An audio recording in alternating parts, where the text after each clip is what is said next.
महाराष्ट्राला आमच्या या नेत्याचा अभिमान वाटतो। स्पष्ट विचार, स्पष्ट निर्णय, जे पोटात ते टोठात, स्पष्टपणे कुणाची तमा न बाळगता परखड विचार मांडणारे या देशात फक्त फक्त फक्त आणि फक्त माननीय राज ठाकरे साहेब आहेत। हे बांधवांनो आता खऱ्या अर्थाने महाराष्ट्राला कळून चुकलं। मी आपला जास्ती वेळ न घेता सभेला सुरुवात करतोय। या ठिकाणी आपले नवनिर्वाचित उपशहर अध्यक्ष सन्मान्य कुणाल माहिनकरजी यांना मी विनंती करीन की त्यांनी आपले विचार मांडावेत।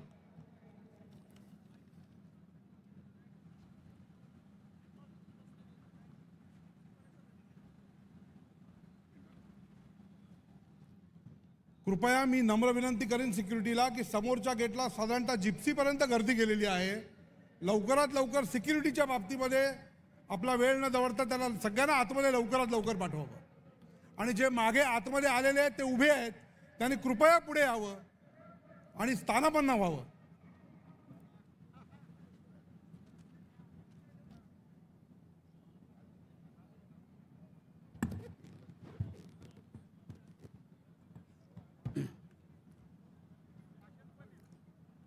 महाराष्ट्राचा आराध्य दैवत छत्रपती शिवाजी महाराज, भारतीय घटनेचे शिल्पकार परमपूज्य डॉक्टर बाबासाहेब आंबेडकर, क्रांतिज्योती सावित्रीबाई फुले, महाराष्ट्र नवनिर्माण सेनेचे अध्यक्ष आदरणीय राजसाहेब ठाकरे यांना मानाचा मुजरा,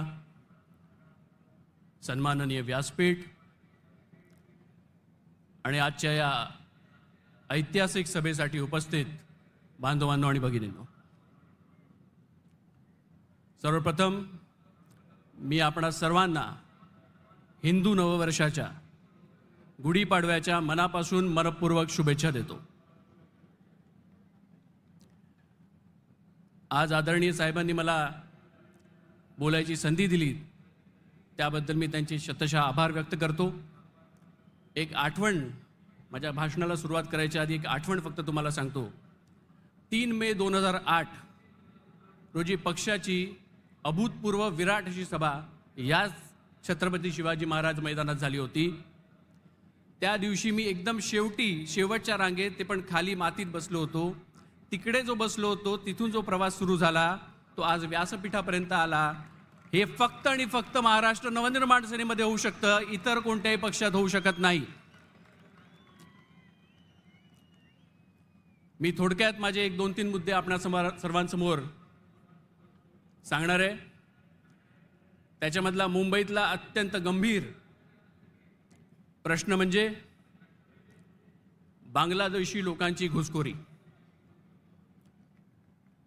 आज सर्वत्र मुंबईमध्ये जिकडे जिकडे तुम्ही पाहाल, खास करून फेरीवाले हे आपल्याला बांगलादेशीच दिसतात, बांगलादेशी घुसखोरच आहेत ते। आपण नारळ पाणी घ्यायचो तेव्हा एक केरळी माणूस असायचा, मल्याळी माणूस असायचा, तो नारळ पाणी विकायचा। आज ती परिस्थिती नाही। आज त्या केरळी माणसाला रिप्लेस केलंय त्या बांगलादेशी घुसखोराने।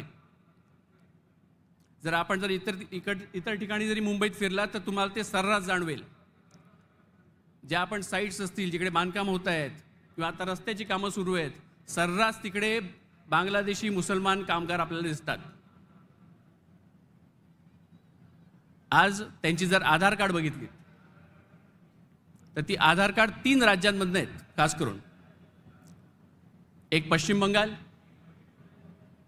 दुसरं झारखंड आणि बिहार। या 3 राज्यामधून ते येतात असं ते सांगतात। त्यांच्याकडे ती आधार कार्ड आहेत। पोलिसांना हे शोधूही शकत नाहीत की हे कुठून आलेत म्हणून। अशा प्रकारची आधार कार्ड बनवून ते मुंबईमध्ये, मुंबईसारख्या शहरामध्ये, ठाणे, पुणे, इतर शहरांमध्ये घुसतायत आणि हा येणाऱ्या भविष्यामध्ये हा धोका आहे। त्यांच्या ज्या बायका आहेत त्या पण आजूबाजूच्या वस्तीमध्ये घरकाम करतात, जेवणासाठी जातात आणि आपल्यामध्ये पसरून आपल्याला असं वाटतं ते आपलेच आहेत, पण ते नाही आहेत, ते बांगलादेशीच आहेत। हे पोलिसांनाही ठाऊक आहे, पण त्याच्यावर कारवाई होताना दिसत नाही। खऱ्या अर्थाने जर बांगलादेशचा विषय घेतला तर बांगलादेश हे स्वरूप येण्यामागे मोठा हात हा भारताचा आहे। बांगलादेश मुक्ती संग्राम ही चळवळ जेव्हा सुरू झाली त्यावेळी पाकिस्तानपासून वेगळं करण्यामध्ये जे प्रमुख भूमिका जर कोणी निभावली असेल तर ती भारताने निभावलेली आहे. आणि आज तेच बांगलादेशी, परवाची बातमी आहे, त्या बातमीत असं आहे की तो बांगलादेशी लोक आता चीनबरोबर त्यांनी त्यांचं टायअप केलेलं आहे. चीनबरोबर ते गेलेत आणि चीन आता त्यांचं सगळं काय बघणार. म्हणजे ज्या बांगलादेशी लोकांसाठी आपण त्यांचा देश वेगळा करून दिला, त्यांना मदत केली, तीच लोक आपल्या विरुद्ध उलटलेत, आपल्या विरोधात गेलेले आहेत.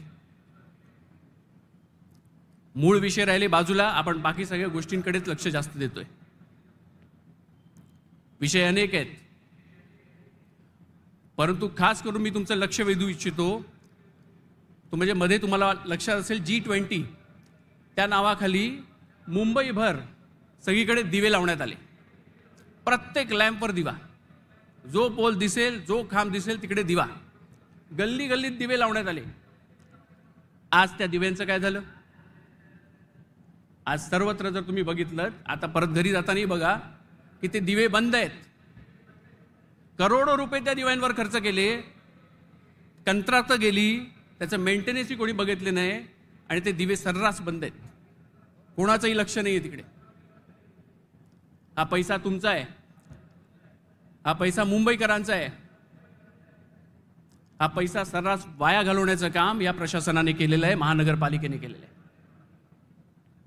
एका बाजूला चीनला विरोध करायचा आणि ते चीनी दिवे चालतात. अशा पद्धतीने सर्वत्र जी बजबज आहे, ज्या पद्धतीचा भ्रष्टाचार सुरू आहे, त्या विरोधात महाराष्ट्र नवनिर्माण सेना नक्कीच आहे. जो पैसा त्या दिव्यांवर खर्च केला, तो जर पैसा आज जर आमच्या महानगरपालिकेच्या शाळांवर केला असता, जर तोच पैसा आरोग्य व्यवस्थेवर केला असता, तर किती उपयोग मुंबईकरांना झाला असता, हा फक्त विचार करा. आज जे पण रुग्णालय आहेत, खास करून रुग्णालयांबद्दल मी बोलतो, त्या रुग्णालयात डॉक्टर्स नाहीत, पुरेसा स्टाफ नाही, नर्सिंग स्टाफ नाही. एका बाजूला आपण म्हणायचं की मुंबई महानगरपालिका ही देशातली सर्वात श्रीमंत महानगरपालिका आहे, 70-75-77 हजार करोडचं बजेट घेऊन चालणारी महानगरपालिका आहे. आणि त्या महानगरपालिकेमध्ये डॉक्टर्स नाहीत, रुग्ण सेवा देऊ नाही शकत. आज एखादा रुग्ण जर गेला तो परत येईल की नाही त्याची शाश्वती नाही. असं म्हणतात की महाराष्ट्राचे जे पहिले मुख्यमंत्री होते यशवंतरावजी चव्हाण, तर चव्हाण साहेबांवर काही शस्त्रक्रिया करण्यात आली होती. तर ती शस्त्रक्रिया त्यांनी जे रुग्णालयात केली होती, जे शासनाचं रुग्णालय आहे, सरकारचं रुग्णालय आहे, ती विश्वासार्हता आज आपण गमावून बसलेलो आहोत. अनेक विषय आहेत, रस्ते असेल, पर्यावरण असेल, बरेच विषय आहेत. पण मी एक छोटीशी गोष्ट तुम्हाला सांगणार आहे आणि त्याच्यानंतर मी माझं भाषण आवर्त घेतोय. फिरोजशाह मेहता हे ब्रिटिश राजवटीत मुंबईचे महापौर होते. फिरोजशाह मेहता हे मूळतः पारशी, विद्वान माणूस, हुशार माणूस, स्वतः वकील म्हणून कायद्याची जाण व्यवस्थित होती त्यांना. आणि त्यांची सतत भांडणी ब्रिटिश सरकारबरोबर होत राहायची, ब्रिटिश अधिकाऱ्यांबरोबर होत राहायची. कोणत्या तरी पॉलिसीच्या मॅटरवर असेल किंवा अजून कोणत्या गोष्टीवर असेल, पण सतत त्यांना काही ना काहीतरी ब्रिटिशांवर विरोध करण्याचं जर खऱ्या अर्थाने काम केलं असेल तर ते फिरोजशाह मेहतांनी केलंय. तर एकदा काय झालं, त्यावेळीचा जो तत्कालीन गव्हर्नर होता त्यांनी काहीतरी एक समारंभ ठेवला त्याच्या घराकडे, शासकीय समारंभ म्हणजे सरकारचा समारंभ. आणि त्या समारंभामध्ये त्यांनी सर्व प्रतिष्ठित लोकांना, मुंबईतले जे प्रतिष्ठित लोक होते त्या सर्वांना त्यांनी बोलवलं, पण फिरोजशाह मेहतांना त्यांनी बोलवलं नाही. ही गोष्ट ज्यावेळी फिरोजशाह मेहतांना कळली, आता याच्यामध्ये एक लक्षात घ्या की फिरोजशाह मेहता हे व्यक्ती म्हणून बघू नका, फिरोजशाह मेहता हे महापौर होते. जर ते महापौर होते तर त्यांना तिकडे त्यांनी इन्व्हिटेशन, त्यांचं आमंत्रण, निमंत्रण त्यांना गेलंच पाहिजे होतं, ते त्यांना गेलं नाही. आणि त्यावेळी जी वीज कंपनी होती ती महानगरपालिकेकडे होती. आत्ताही मला वाटतं बेस्ट हे महानगरपालिकेकडेच आहे. तर ती वीज कंपनी जी दक्षिण मुंबईमध्ये वीज पुरवठा करायची, त्या लोकांना, त्या अधिकाऱ्यांना त्यांनी बोलावून घेतलं आणि त्यांना सांगितलं की अशी अशी अमुक अमुक पार्टी होते, त्याची वीज खंडित करा, वीज बंद करा, ती पार्टी होता कामा नये. ती पार्टी झाली नाही. सांगण्याचं तात्पर्य एवढंच आहे की जी वचक लागते ना, जी प्रतिष्ठा जपायला लागते ना महानगरपालिकेची, ती फिरोजशाह मेहता साहेबांनी जपली. इतरांना ते जमलं नाही. पण मी एक निक्षून सांगू शकतो की उद्या येणाऱ्या महानगरपालिकेमध्ये मुंबईच्या, ज्यावेळी मुंबईतनं महाराष्ट्र नवनिर्माण सेनेचे नगरसेवक निवडून जातील, महाराष्ट्र नवनिर्माण सेनेचा महापौर बसेल, त्यावेळी ती प्रतिष्ठा नक्की जपली जाईल, एवढी एक खात्री आपण सर्वांना देतो. पुन्हा एकदा तुम्हा सर्वांना गुढीपाडव्याच्या शुभेच्छा देतो आणि तुर्तास इथेच थांबतो. धन्यवाद. जय हिंद, जय महाराष्ट्र.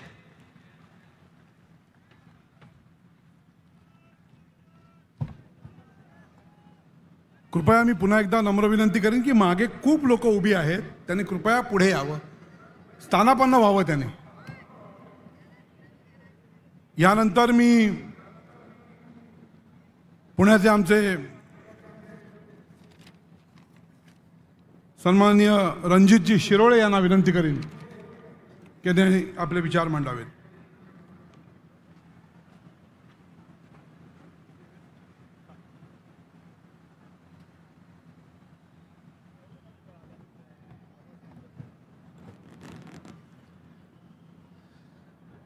छत्रपती शिवाजी महाराज, परमपूज्य डॉक्टर बाबासाहेब आंबेडकर, महात्मा ज्योतिबा फुले, माई सावित्रीमाई फुले या सगळ्यांना अभिवादन करतो. सन्माननीय राजसाहेब ठाकरे, उपस्थित सर्व नेतेगण, आदरणीय व्यासपीठ आणि समोर जमलेले माझे सगळे सहकारी मनसैनिक, सर्वप्रथम आपणा सर्वांना नववर्षाच्या आणि गुढीपाडव्याच्या अनंत शुभेच्छा. आज वेळेची मर्यादा आहे, पण सगळे नेतेगण इथं आहेत, आपण इथं आहात, तर बोलायला जायचं झालं आणि जर का मला फक्त पुण्याबद्दल, मी पुणे शहरातून येतो, तर कदाचित मी एकटाच इथं बोलत राहीन आणि सभेची वेळ संपून जाईल. एवढे मुद्दे ह्या आजच्या सत्ताधाऱ्यांनी आपल्यासाठी करून ठेवलेत. कुठं थांबावं हेच कळत नाही. भाषणात कुठं थांबावं आणि त्यांनाही कुठं थांबावं हे त्यांना कळत नाही, अशी परिस्थिती त्यांनी करून ठेवली. काल परवाच आपलं महाराष्ट्र राज्याचं विधानसभेचं अधिवेशन समाप्त झालं. जवळजवळ 1 महिनाभर हे अधिवेशन चाललं, पण या अधिवेशनात आपल्या हातात आलं काय? पहिल्या दिवसापासून शेवटच्या दिवसापर्यंत फक्त आरोप आणि प्रत्यारोप ह्याच्यातच ते खेळत बसले. एक आरोप झाला की तो मुद्दा चालवायचा, तो मुद्दा पळायला लागला की तो कुठेतरी आता तो गार केला पाहिजे म्हणून दुसरा मुद्दा येणार, तो त्याला धप्पा देणार, तो खाली खो घेऊन बसणार, तिसरा मुद्दा पळवायचा. मुद्दे मुद्दे मुद्दे करत शेवटचा दिवस झाला आणि आपले उपमुख्यमंत्री आणि त्याला साथ देणारे दुसरे उपमुख्यमंत्री आणि मुख्यमंत्री म्हणतात की शेतकऱ्यांचं कर्ज आम्ही माफ करू शकत नाही. हे दुर्दैव आहे. तुम्ही 1 महिनाभर त्या विधानसभेत, तिथं विधान भवनात तुम्ही एकमेकावरती आरोप केलेत, भांडलात, पण तुम्ही आमच्या शेतकरी बांधवांसाठी त्यांचं कर्ज माफ करू शकलं नाहीत, ज्याचं तुम्ही स्वतः आश्वासन निवडणुकीच्या आधी दिलं होतं. हा शेतकऱ्यांचा विषय झाला. तसेच आम्ही पुणेकर, आम्ही उपेक्षित राहिलो. पुण्याने या सत्ताधारी पक्षाला गेले 3 टर्म त्यांचा खासदार, मागच्या वेळेस आमदार आणि भरभरून 100 नगरसेवक दिले, पण आमच्या पुणेकरांच्या हातात काय आलं? अजूनही आम्हाला तेच प्रश्न जे गेल्या 15 वर्षापूर्वी होते. 3 वर्ष होऊन गेली आत्ताच्या मागच्या गेल्या महिन्यात महानगरपालिकेच्या निवडणुका झाल्या नाहीयेत.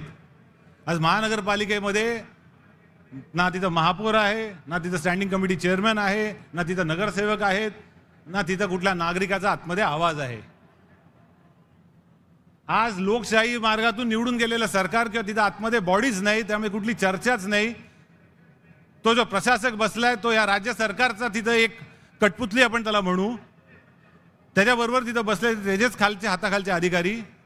तो प्रस्ताव आणणार, त्या प्रस्ताव त्याच्या अधिकाऱ्यांपुढे मांडणार. त्यांची काय मजा आली आणि काय हिंमत आहे की ते त्याला नाही म्हणणार आहेत. त्याच्यामुळे ना जनरल बॉडी आहे, ना कुठले चर्चा आहे, ना कुठले प्रश्न उत्तर आहेत, ना कोणाचे तुमचे तिथं काही कोणाकडनं सजेशन ऑब्जेक्शन काही नाही. एक प्रस्ताव ठेवायचा, इतरांनी तो मान्य करायचा, प्रस्ताव मंजूर. बरं, हे प्रस्ताव कोणी आणलेत? नागरिकांच्या सोयीचे आहेत, नागरिकांच्या सुविधांसाठी आहेत, शहराच्या प्रगतीसाठी आहेत? निश्चितच नाही. ठेकेदार येतात, ते पण राज्य सरकारकडूनच आलेले ठेकेदार येतात. ते एक प्रकारचं कुठंतरी एक डिझाईन बनवतात की हे प्रोजेक्ट आपल्याला करायचंय, हा प्रस्ताव आहे, आणि मग तो प्रस्ताव तिथं पास केला जातो आणि त्याचा फायदा त्या ठेकेदाराला होतो आणि त्याचे जे कोणी इथं साहेब बसलेत त्या सगळ्यांना होतो. नागरिकांना मात्र त्याचा काडीचाही फायदा होत नाही. आणि इतकी भयानक परिस्थिती आज या पुणे शहरात झाली आहे. तुम्ही कुठेही जावा, म्हणजे कायदा सुव्यवस्था असो, वाट लागली आहे. ट्रॅफिकचा प्रश्न असो, त्याच्याबद्दल तर बोलायला नको. म्हणजे मला कळत नाही, आत्ता माझ्या आधीच्या वक्त्यांनी पण बांगलादेशींचा विषय मांडला. पुण्यात तीच परिस्थिती आहे, काही वेगळं नाही. म्हणजे आज आमच्या इथे छत्रपती शिवाजीनगर मतदारसंघ मध्यभागी आहे शहराच्या, पण त्या फर्ग्युसन रस्त्यावरती एवढे फेरीवाले बसतात. त्यांचे आधार कार्ड घ्या, खोटे आधार कार्ड. अनेक वेळा आम्ही त्याच्यावरती आंदोलन केली. म्हणजे आम्ही मनसे म्हणून मी स्वतः तिथं आपण ड्रग्सच्या विषयावरती एवढं मोठं आंदोलन केलं, एक मोठं तिथं आपण कॅम्पेन केलं, एक जनजागृतीसाठी तिथं आपण खूप मोठं कॅम्पेन केलं. खूप चांगला प्रतिसाद मिळाला, आपल्याला पोलिसांकडून प्रतिसाद मिळाला. ते स्वतः आले आपल्याबरोबर, त्यांच्या नार्कोटिक्सची टीम आली. ते म्हणले आम्ही त्यात सहभागी होतो. म्हणजे एका राजकीय पक्षाच्या कार्यक्रमामध्ये, त्यांच्या वर्दीमध्ये ते स्वतः तिथे सहभागी झाले, कारण त्यांना तो मुद्दा पटला होता, तो मुद्दा त्यांचा पण कळीचा होता. पण होतंय काय, त्याच फर्ग्युसन रोडवरती काही महिन्यातच पुढच्या एका रेस्टॉरंटमध्ये जाऊन एक मोठी ड्रग्सची पार्टी पकडल्या जाते. त्या आमदाराच्या घराच्या 500 मीटरवरती आहे. त्या छत्रपती शिवाजीनगर मतदारसंघामध्ये आमच्या इथं बालभारती पौड रोडचा विषय. रस्ता आम्हाला नकोय का? रस्ता निश्चितच हवा आहे, पण तो रस्ता करत असताना ज्या पद्धतीने कायदा सुव्यवस्थेचा प्रश्न झाला, एका साईडला तुम्ही म्हणता बेटी बचाव बेटी पढाव, महिलांवरती अत्याचार होतात, ते तुम्ही रोखू शकत नाही. अजून वर्ष झालं नाही त्या पोर्शे गाडीने आमच्या इथल्या त्या एका निष्पाप 2 जणांचे जीव घेतले. ते होतच नाही तर अजून एक उठला BMW मधनं रस्त्याच्या मध्ये, तो अश्लील कृत्य करत होता. भाई ही हिंमत येते कुठून? कायद्याचा धाक राहिला नाही, भीतीच राहिली नाही. आणि ही भीती का राहिली नाही? तर ह्यांचे जे इथं बाप लोक बसलेत, ह्यांचा वरद हस्त त्यांच्यावरती आहे. जोपर्यंत तो आपण मोडून लावत नाही तोपर्यंत ह्याला मार्ग नाही. तर बालभारतीमध्ये तो रस्ता तो कोणासाठी करताय? परत तिथं असंच झाडे लावा झाडे जगवा. अहो तुम्हाला अनेक झाडं तिथं कत्तल करायची आहे. आमचे कदाचित तिथं राजू साळवे असतील पिंपरी चिंचवडचे, त्यांनी तो पाठपुरावा करून आता पिंपरी चिंचवडमध्ये FIR दाखल करून घेतली. नदी सुधार करताय तुम्ही, नदी सुधारच्या नावावरती तुम्ही झाडांची कत्तल करताय. आहेत ती झाडं तुम्हाला वाचवता येत नाही आणि तुम्ही नवीन झाडं लावा झाडं जगवा. बरं, नदी सुधार हा आमचा पण प्रकल्प आहे. मी निवडणूक लढवली तेव्हा माझ्या पण तो वचननाम्यात होता आणि सन्माननीय राजसाहेबांनी इतक्या उत्तमरित्याचा एक छान प्रेझेंटेशन हे पुणे महानगरपालिकेला मागे ह्या विषयावरती दिलेलं आहे. पण जेव्हा राजसाहेब एखादा विषय मांडतात त्याच्या मागे त्यांचा पूर्ण असा एक सुंदर अभ्यास असतो आणि ते सगळ्यांना इतकं पटलं. पण हे जे करताय ह्याच्या मागचं नियोजन नाही, पण ठेकेदाराचा फायदा निश्चित आहे. गेल्या वर्षी जो महापूर पुण्यात आला त्या पुरामध्ये सगळं वाहून गेलं. ज्या पद्धतीची यांनी तिथं झाडं लावली होती, ती हिरवळ लावली होती, खाली खडक कॉन्क्रीट, त्याच्यावरती एक थर टाकला होता, नुसता लेप लावल्यावर का मातीचा, आणि त्याच्यावर झाडं. एक पाऊस आला आणि सगळं वाहून गेलं. ही यांची दूरदृष्टी, ही यांची प्रगती. आता पण तेच चाललंय पिंपरी चिंचवडपासून खालपर्यंत. पण त्या नदीमध्ये आज पुणे शहराला साधारण 1700 MLD पाणी दिलं जातं. त्यातलं एक 1400 MLD पाणी, मग 300 MLD आपण असं धरू की पिण्यासाठी वापरलं जातं. 1400 MLD पाणी हे इतर गोष्टींसाठी वापरलं जातं. या 1400 MLD पाणीपैकी फक्त 270 MLD पाणी ह्याच्यावरती प्रक्रिया केली जाते आणि बाकीचं तसं पाणी पुण्यातल्या नद्यांमध्ये सोडलं जातं आणि ते गलिच्छ गटार करून ठेवलेत आणि यांना नदी सुधार प्रकल्प राबवायचे.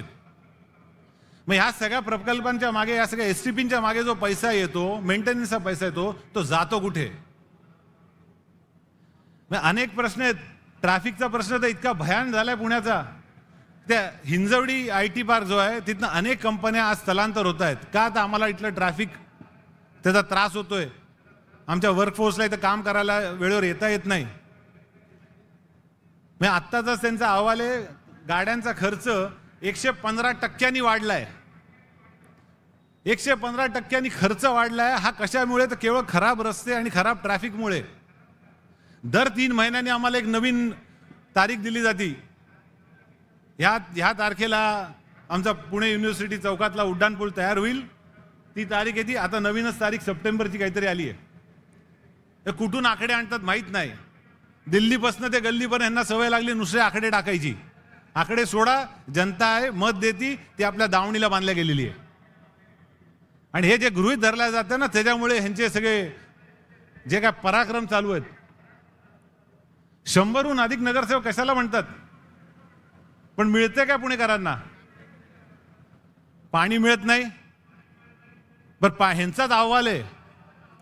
79 ठिकाणचे यांनी पाण्याचे सॅम्पल घेतले आणि ते पाणी हे पिण्यायोग्य नाही.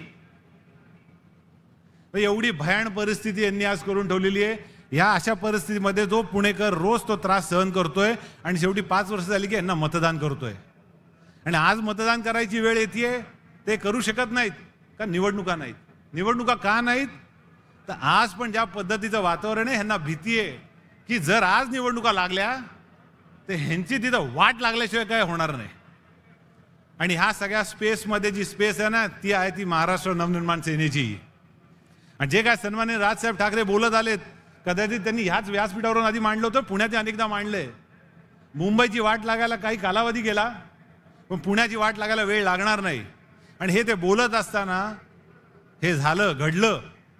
आजचा तो रोजचा त्रास आम्ही सहन करतोय. त्यांची जबाबदारी होती, त्या जबाबदारीसाठी त्यांना विश्वस्त म्हणून तिथं निवडून दिलंय. तुम्ही मालक नाहीत पुणे शहराचे, विश्वस्त आहात. आमच्या मतावरती निवडून आलेले विश्वस्त आहात. तुमची जबाबदारी होती चांगलं ट्रॅफिक, चांगली कायदा सुव्यवस्था. ड्रग्सचा प्रश्न भयान झालाय. त्या पोर्शे केस नंतर मागच्या वर्षी स्टुडंट आले नाहीत पुण्यात, हॉस्टेल मोकळे पडले होते. मला कळत नाही, तुम्हाला आम्ही निवडून दिलं हे पुण्याचं नाव उंचवण्यासाठी दिलं का पुण्याचं नाव खराब करण्यासाठी दिलं? एक काळ होता जेव्हा पुण्याला आपण राज्याची एक सांस्कृतिक राजधानी म्हणायचो, शिक्षेचं माहेरघर म्हणायचो. बरोबर त्याच्या विपरीत सगळं उलटी कामं चालू आहे त्यांची. कधी तुम्ही पेपर उघडा, कधी बातम्या लावा, पुण्यात हे असं घडलं, पुण्यात तसं घडलं. बाहेर गावातले नाही तर बाहेर देशातले मित्रमंडळी विचारतात, अरे ही काय परिस्थिती आहे, काय चाललंय? खरं खोटं आहे आपण भोगत असतो. बदनामी तर आपल्या शहराची होतीये. आणि ह्याच गोष्टी सतत राजसाहेबांनी सतर्क करत आलेत. आज पण माझी तुमच्या माध्यमातून नागरिकांना विनंती आहे, थोडे जागृत व्हा, डोळे उघडा, बघा काय चाललंय. आज आमच्या पुणे शहरात एक वेळ असा होता की आम्हाला मंत्रीपद कधी मिळायचं नाही. आता एवढं भरभरून आम्ही दिलं की आमच्याकडे 4-4 मंत्री आहेत राज्यापासून केंद्रापर्यंत. पण हे मंत्री करतायत काय? तर यांचाच एक माजी मंत्री, त्यांच्या घरात काहीतरी वाद होतो, त्यांचा पोरगा रुसून बसतो आणि तो म्हणतो मी चाललो बँकॉकला, जाऊ देत नाही तर दुसरं प्लेन घेऊन जातो. तर हे मंत्री अधिकार वापरून काय करतात तर ते विमान हवेत फिरून आणतायत. ही तुमची ताकद, ह्याच्यासाठी तुम्हाला निवडून दिलंय. मला तर आश्चर्य वाटतं की त्यांचा राजीनामा कसा नाही मागितला कोणी. तुम्ही अधिकार वापरलात का गैरवापर केलात, हा मोठा प्रश्न आहे. आणि ह्याच पद्धतीने यांचा कारभार चाललाय. आणि ह्या सगळ्याला मित्रांनो एकच उत्तर आहे, एकच विजन आहे, ती म्हणजे महाराष्ट्र नवनिर्माण सेना आणि सन्माननीय राजसाहेब ठाकरे. तिथं जोपर्यंत राजसाहेबांसारखा एक कडक शासक बसत नाही, ज्याला एक दूरदृष्टी आहे, विजन आहे, तोपर्यंत हे सुधारणार नाहीत.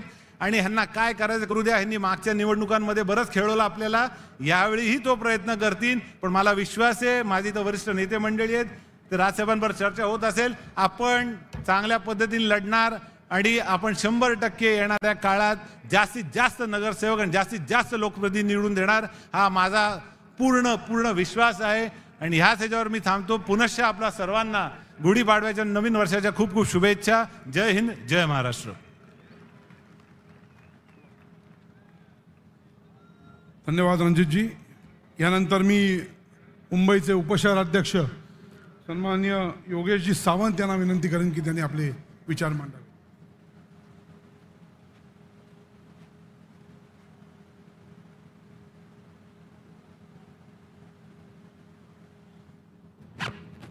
महाराष्ट्राचे आराध्य दैवत छत्रपती शिवाजी महाराजांना वंदन करून व्यासपीठावर उपस्थित सन्मान्य नेते, सन्मान्य सरचिटणीस आणि ज्यांनी महाराष्ट्रात मराठी भाषा जागी ठेवली ते सन्मान्य राजसाहेब ठाकरे यांना वंदन करून मी माझं या शिवतीर्थावरचं पहिलं भाषण आज या ठिकाणी तुमच्यासमोर मांडत आहे. आणि ही संधी मला सन्मान्य राजसाहेबांनी उपलब्ध करून दिली, माझ्यावर विश्वास ठेवला. त्यांनी मला या मुंबई शहराचा उपशहराध्यक्ष म्हणून त्यांनी माझी नेमणूक केली, त्याबद्दल मी त्यांचे हार्दिक आभार मानतो. इथे जमलेल्या प्रत्येक व्यक्तीला मी गुढीपाडव्याच्या शुभेच्छा देतो आणि त्यांना मी एवढंच सांगेन की माझ्याकडे पूर्व उपनगराची जबाबदारी आहे. या पूर्व उपनगरामध्ये काही गोष्टी करत असताना मला थोड्या जाणवल्या आणि या तुम्हाला सुद्धा जाणवतील. मी राहायला भांडुपला आहे, पण दादरला मला यायला जर सकाळी 10 वाजता यायचं असेल तर 2 तास लागतात आणि ट्रेनने यायचं असेल तर 20 मिनटं लागतात. म्हणजे या मुंबई महानगरपालिकेच्या अधिकाऱ्यांचं नियोजन बघा. पूर्ण ईस्टर्न एक्सप्रेस हायवे हा पूर्णपणे सकाळी जाम असतो. जे कर्मचारी कामावर जातात त्यांना 2 तास प्रवास करावा लागतो आणि संध्याकाळी येताना सुद्धा 2 तास प्रवास करावा लागतो. म्हणजे जे कामावर काम करायला लोक जातात ते 8 तास काम करतात आणि 4 तास प्रवास करतात. अशी या मुंबई महानगरपालिकेची सध्याची परिस्थिती आहे. या परिस्थितीला आवाज उचलायचं काम आमच्याबरोबर या महाराष्ट्रातल्या संपूर्ण नागरिकांनी करायला पाहिजे. याचा जाब आपण सर्वांनी, येणाऱ्या प्रशासक अधिकारी असतील, नगरसेवक असतील, आमदार असतील, खासदार असतील, या सर्वांना विचारलं पाहिजे. तसंच या मुंबई पूर्व उपनगरामध्ये डम्पिंग ग्राउंड्स पण आहेत. एक शिवाजीनगर मानखुर्दला आहे, एक कांजूरमार्गला आहे आणि एक मुंबईच्या वेशीवर मुलुंडला आहे. ते इतकं प्रचंड मोठ्या प्रमाणात डम्पिंग होतं, आजूबाजूला असणाऱ्या सर्व इमारतींमध्ये त्याची दुर्गंधी पसरते. याचा सुद्धा जाब आपण प्रत्येक नागरिकांनी विचारला पाहिजे. आणि आता काल परवा 4 ते 6 महिन्यापूर्वी या मुंबई महापालिकेने गाड घातला. विभागातील प्रत्येक रस्ते काँक्रिटीकरण करायच्या नादावर सगळे खोलून ठेवलेत. या सर्व गोष्टींचा जाब आपण सुजाण नागरिक म्हणून या प्रशासकीय अधिकाऱ्यांना, लोकप्रतिनिधींना विचारला पाहिजे आणि आपण त्या पद्धतीने काम करायला पाहिजे. या ठिकाणी एवढंच बोलतो आणि मी थांबतो. जय हिंद, जय महाराष्ट्र.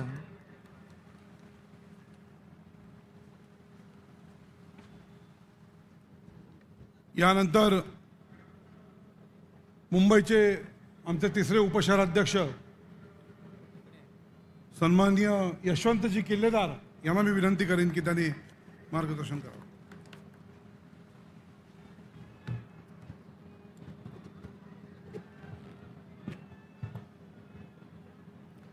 महाराष्ट्राचं आराध्य दैवत छत्रपती शिवाजी महाराज, महाराष्ट्राचे धाकलं धनी छत्रपती संभाजी महाराज, घटनेचे शिल्पकार डॉक्टर बाबासाहेब आंबेडकर, थोर समाज सुधारक प्रबोधनकारजी ठाकरे, स्त्री शिक्षणाच्या प्रणेत्या सावित्रीबाई फुले यांना मी वंदन करतो. हिंदू जननायक, मराठी हृदय सम्राट माननीय राज ठाकरे साहेबांनी मला इथे आज जी संधी दिली आहे त्याबद्दल त्यांचा मी खूप ऋणी आहे. सन्माननीय व्यासपीठाची परवानगी घेऊन मी आपल्याला संबोधित करतो. माझी नुकतीच नियुक्ती केली माननीय राजसाहेबांनी आणि मुंबई शहराची जबाबदारी दिली. कार्यकारिणीवर मला त्यांनी ती जबाबदारी दिल्यानंतर आज पहिल्यांदा मी शिवतीर्थावर आपल्यासमोर बोलतोय. तर मुंबई शहराच्या बाबतीत बोलायचं झालं तर मुंबई शहराचा नुसता बट्ट्याबोळ करून ठेवला आहे.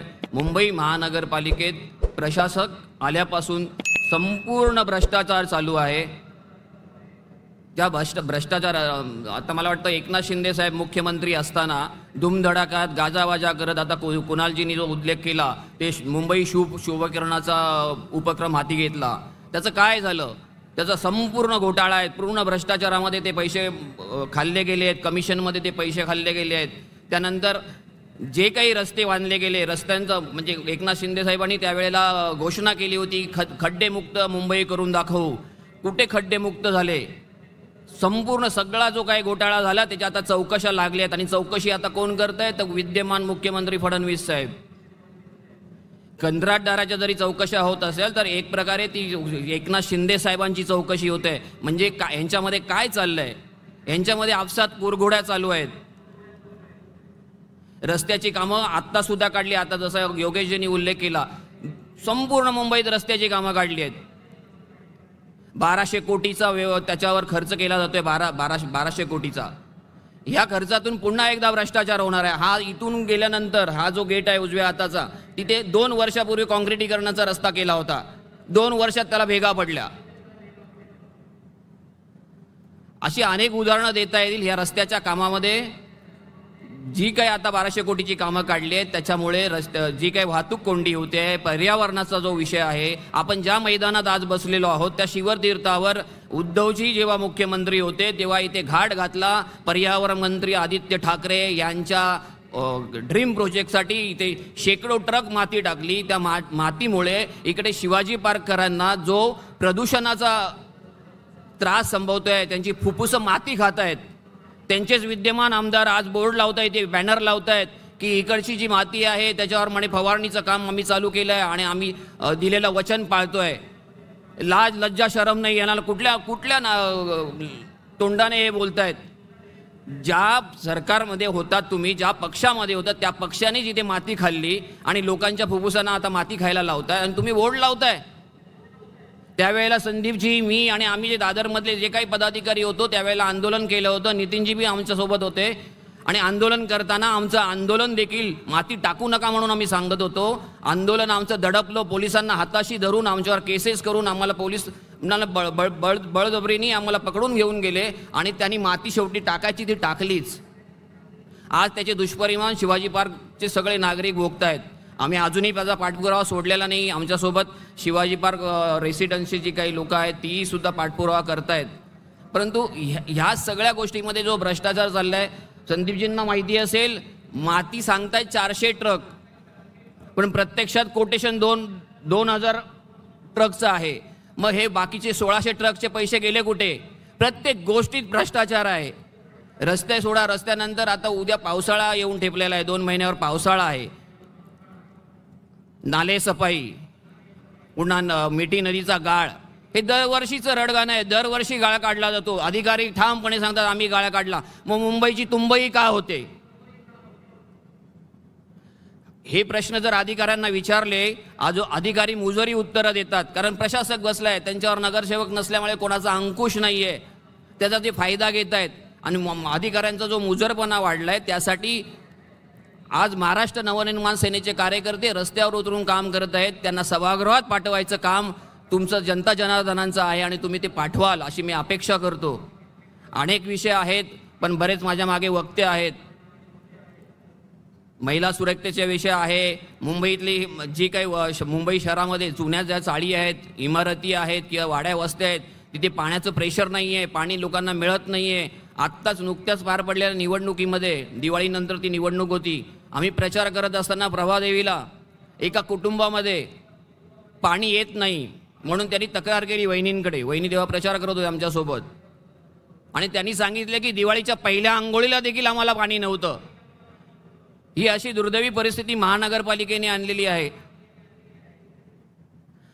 पर्यावरणाचा विषय मी बोललोच, त्याचबरोबर नालेसफाईच्या विषयावर बोललो. अनेक विषय आहेत. शिक्षणाचा बोजबारा झालेला आहे. CBSE आणि ICSE स्कूलमध्ये मराठी विषयच घेतला जात नाही. लॉकडाऊनमध्ये तो मराठी विषय ग्रेड सब्जेक्ट म्हणून घेतला होता. लॉकडाऊनमध्ये ते बरोबर होतं, कारण त्यावेळेला ऑनलाईन क्लासेस होते, ऑनलाईन परीक्षा होत होत्या. पण आता रेग्युलर शाळा चालू झालेल्या असताना देखील मराठी हे ग्रेड सब्जेक्ट म्हणून घेतला जातोय, ग्रेडेशनमध्ये घेतला जातोय. ॲक्च्युली तो मार्क्स म्हणून गुणांक म्हणून घेतला गेला पाहिजे. नाही तर भविष्यातल्या पिढ्यांना काय वरवर अभ्यास वरवर मराठी शिकवलं तर ग्रेड मिळणार असते. शाळा ग्रेड देते, बोर्ड काही ग्रेड देत नाही, शाळा देते. त्यामुळे काय सगळं वरवर चाललेलं आहे. भविष्यात मराठीची गळचेपी आत्ता त्याची पायाभरणी होते. याच्यावर आपल्याला आवाज उठवावा लागेल. CBSE आणि ICSE बोर्डात राज्य सरकारकडे आपल्याला मागणी करावी लागेल. आणि मी सर्व नेत्यांना विनंती करतो की या विषयात गांभीर्याने आपल्याला लक्ष घालावं लागेल, कारण नाहीतर मराठीचं पुढे भविष्य धोक्यात आहे. त्याचबरोबर अनेक विषयांना मी हात घेता घेता काही विषय योगेशजींनी आणि आमचे कुणालजींनी घेतलेले आहेत. मी शेवटचं एक आपल्याला विनंती करतो की आपल्याला येत्या काही काळात महानगरपालिकेच्या ज्या निवडणुका आहेत त्यासाठी आपल्याला या विविध विषयावर रस्त्यावर उतरून काम करावं लागेल आणि ते काम करत असताना आपण आम्हाला साथ द्याल. आणि आपण तुमच्या वतीने, मी सर्वांच्या वतीने राज ठाकरे साहेबांना मी इथे आश्वस्त करतो की येत्या महानगरपालिकेत जास्तीत जास्त नगरसेवक निवडून देऊ ही अशी अपेक्षा बाळगतो आणि आपली रजा घेतो. जय हिंद, जय महाराष्ट्र.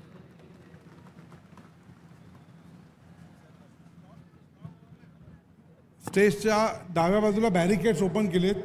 कृपया तिथे लोकांना लवकरात लवकर आतमध्ये सोडून द्यावं. त्याचबरोबर समोर या ठिकाणी आल्यानंतर जी जनता उभी आहे त्यांनी उजवीकडे कृपया येण्याचा प्रयत्न, ते देखील उजवीकडचे बॅरिकेड्स ओपन करून त्यांना आतमध्ये तिथे यायला सांगावं. जे नुसतेच मागे उभे आहेत आतमध्ये येऊन देखील त्यांनी कृपया आपल्या उजव्या साईडला येऊन बसावं. यानंतर मी पक्षाच्या सरचिटणीस सौ जुईलीताई शेंडे यांना विनंती करेन की त्याने व्यासपीठावर यावं.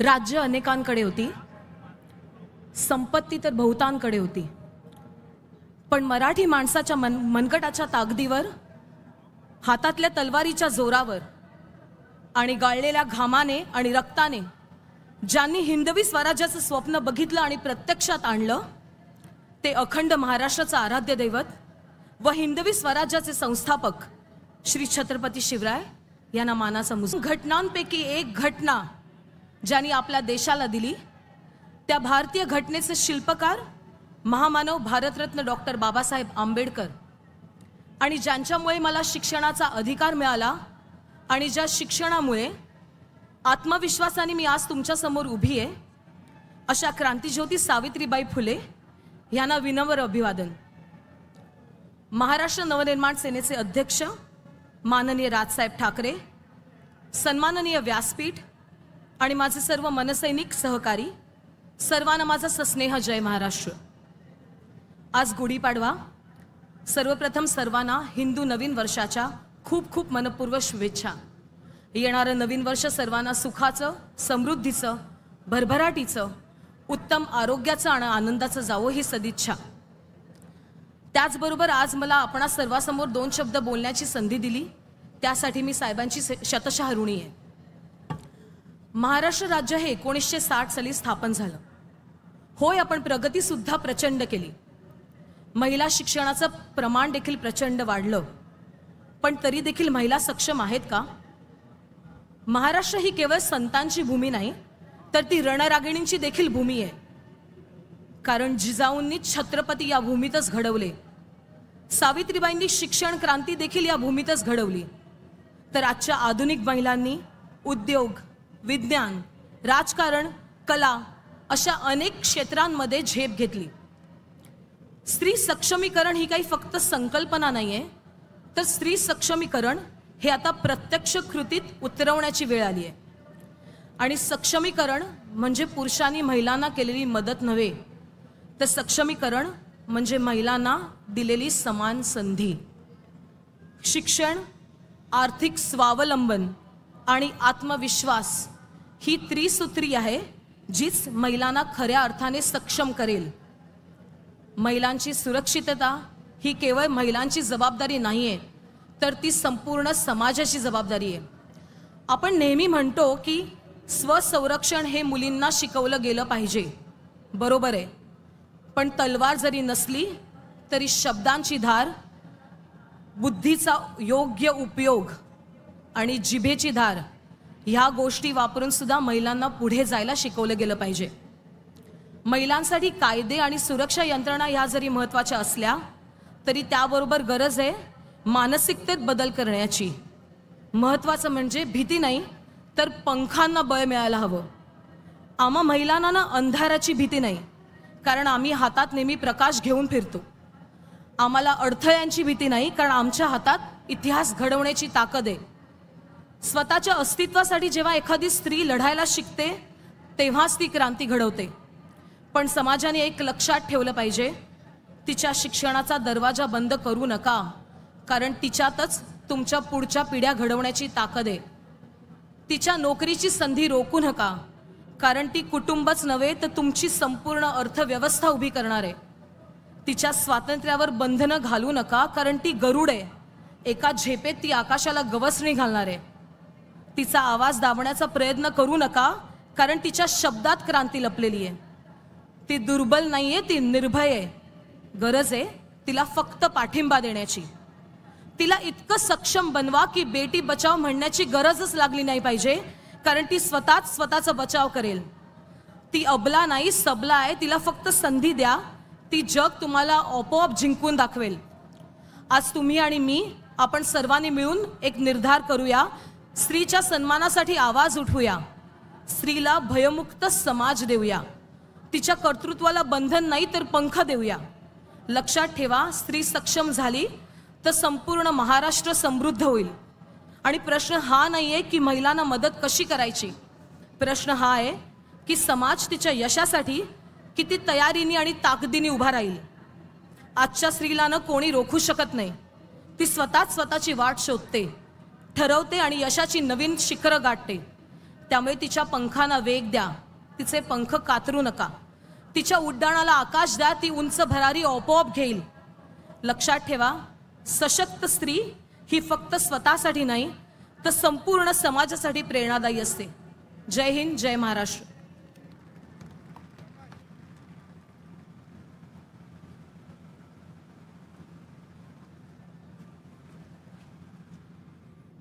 धन्यवाद ताई. यानंतर मी नम्र विनंती करेन आमच्या नाशिकचे सन्माननीय दिनकरजी पाटील यांनी यावं.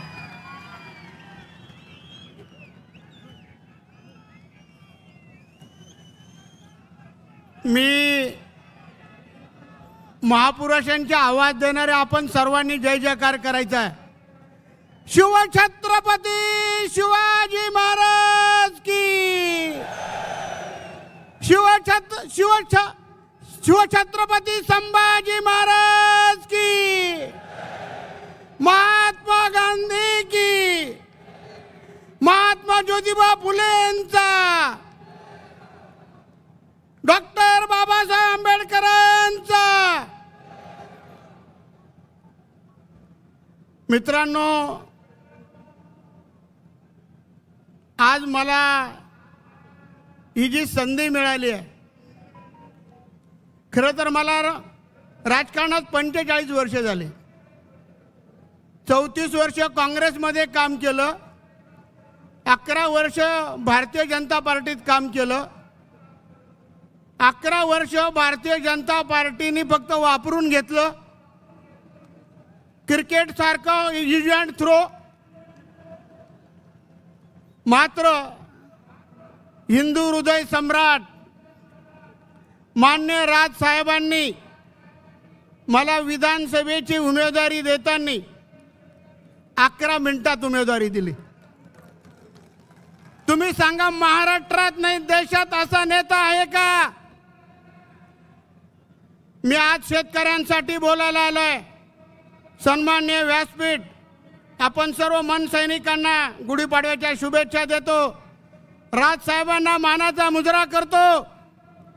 आणि या महाराष्ट्राचे मुख्यमंत्री देवेंद्र फडणवीस साहेब, उपमुख्यमंत्री अजितदादा पवार, या महाराष्ट्राचे दुसरे उपमुख्यमंत्री एकनाथराव शिंदे साहेब, आपण निवडणुका कशा जिंकल्या आमच्या राजसाहेबांनी सांगितलं. इतना सन्नाटा क्यों है भाई?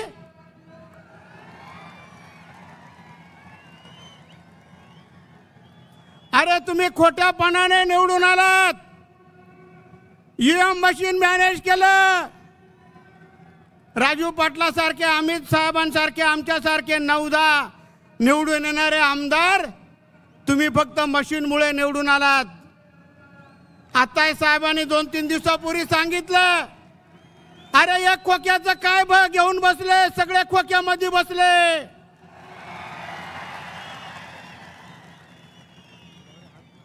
बंधू भगिनींनो, तुम्हाला महाराष्ट्र जर घडवायचा असेल तर कोणाची गरज आहे सांगा बरं? राजसाहेबांची गरज आहे. आपण आता जाताना एकच घेऊन जायचं. आणि मी मुख्यमंत्री महोदय, तुम्ही ऐकत असाल, भारत देश शेतीप्रधान देश आहे. आणि मात्र सर्वात जास्त जगात जर कुठे आत्महत्या होत असतील तर भारतात होतात. शेतकऱ्यांच्या सांगतो, आत्महत्या सर्वात जास्त होतात. आणि भारतात सर्वात जास्त आत्महत्या शेतकऱ्यांच्या महाराष्ट्रात होतात. मुख्यमंत्र्यांचं जेव्हा आपण भाषण ऐकतो, जसे काही भांडायला उठले. या महाराष्ट्रामध्ये जातीत जात ठेवली नाही, पक्षात पक्ष ठेवला नाही, माणसात माणूस ठेवला नाही. हे कोण करतं व सर्व? दंगली, जातीपातीचं राजकारण या महाराष्ट्रात एकच माणूस करतो. आपण सगळे गप्प बसून आहात. अरे आपल्या मागे एवढा मोठा हिंदू हृदय सम्राट राजसाहेब असल्यावर घाबरायचं नाही.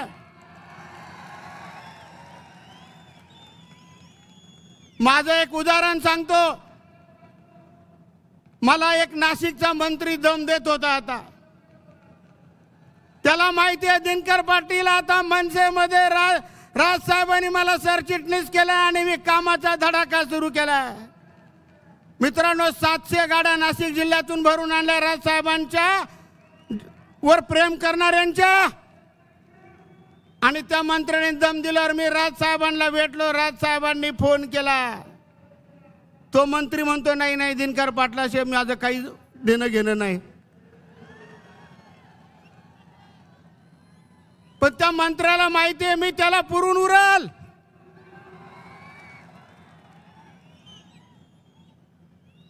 आणि कालच मी बातमी वाचली शेतकऱ्यांची. अरे तुम्ही ज्या शेतकऱ्यांच्या जीवावर निवडून आलात त्यांना सांगितलं पीक कर्ज माफ करू. त्यांचंच अन्न खातात, ते पिकवतात त्या शेतात. अरे त्याला तर जागा तुम्ही 3 जण. त्यांना सांगता की पीक कर्ज माफ करायला पैसेच नाही आमच्याकडे. लाडक्या बहिणींचं मत घेतले, त्यांना 2100 रुपये कबूल केले, त्या मातांना 1500 रुपये देतात आता. अरे किती लबाडे हे 3 जण, किती लबाडे. आता इथून गेल्यावर मला काही लोक म्हणतीलच, अण्णा तुम्ही एवढे का बोलले. अहो अशी संधी पहिल्यांदाच आली ना.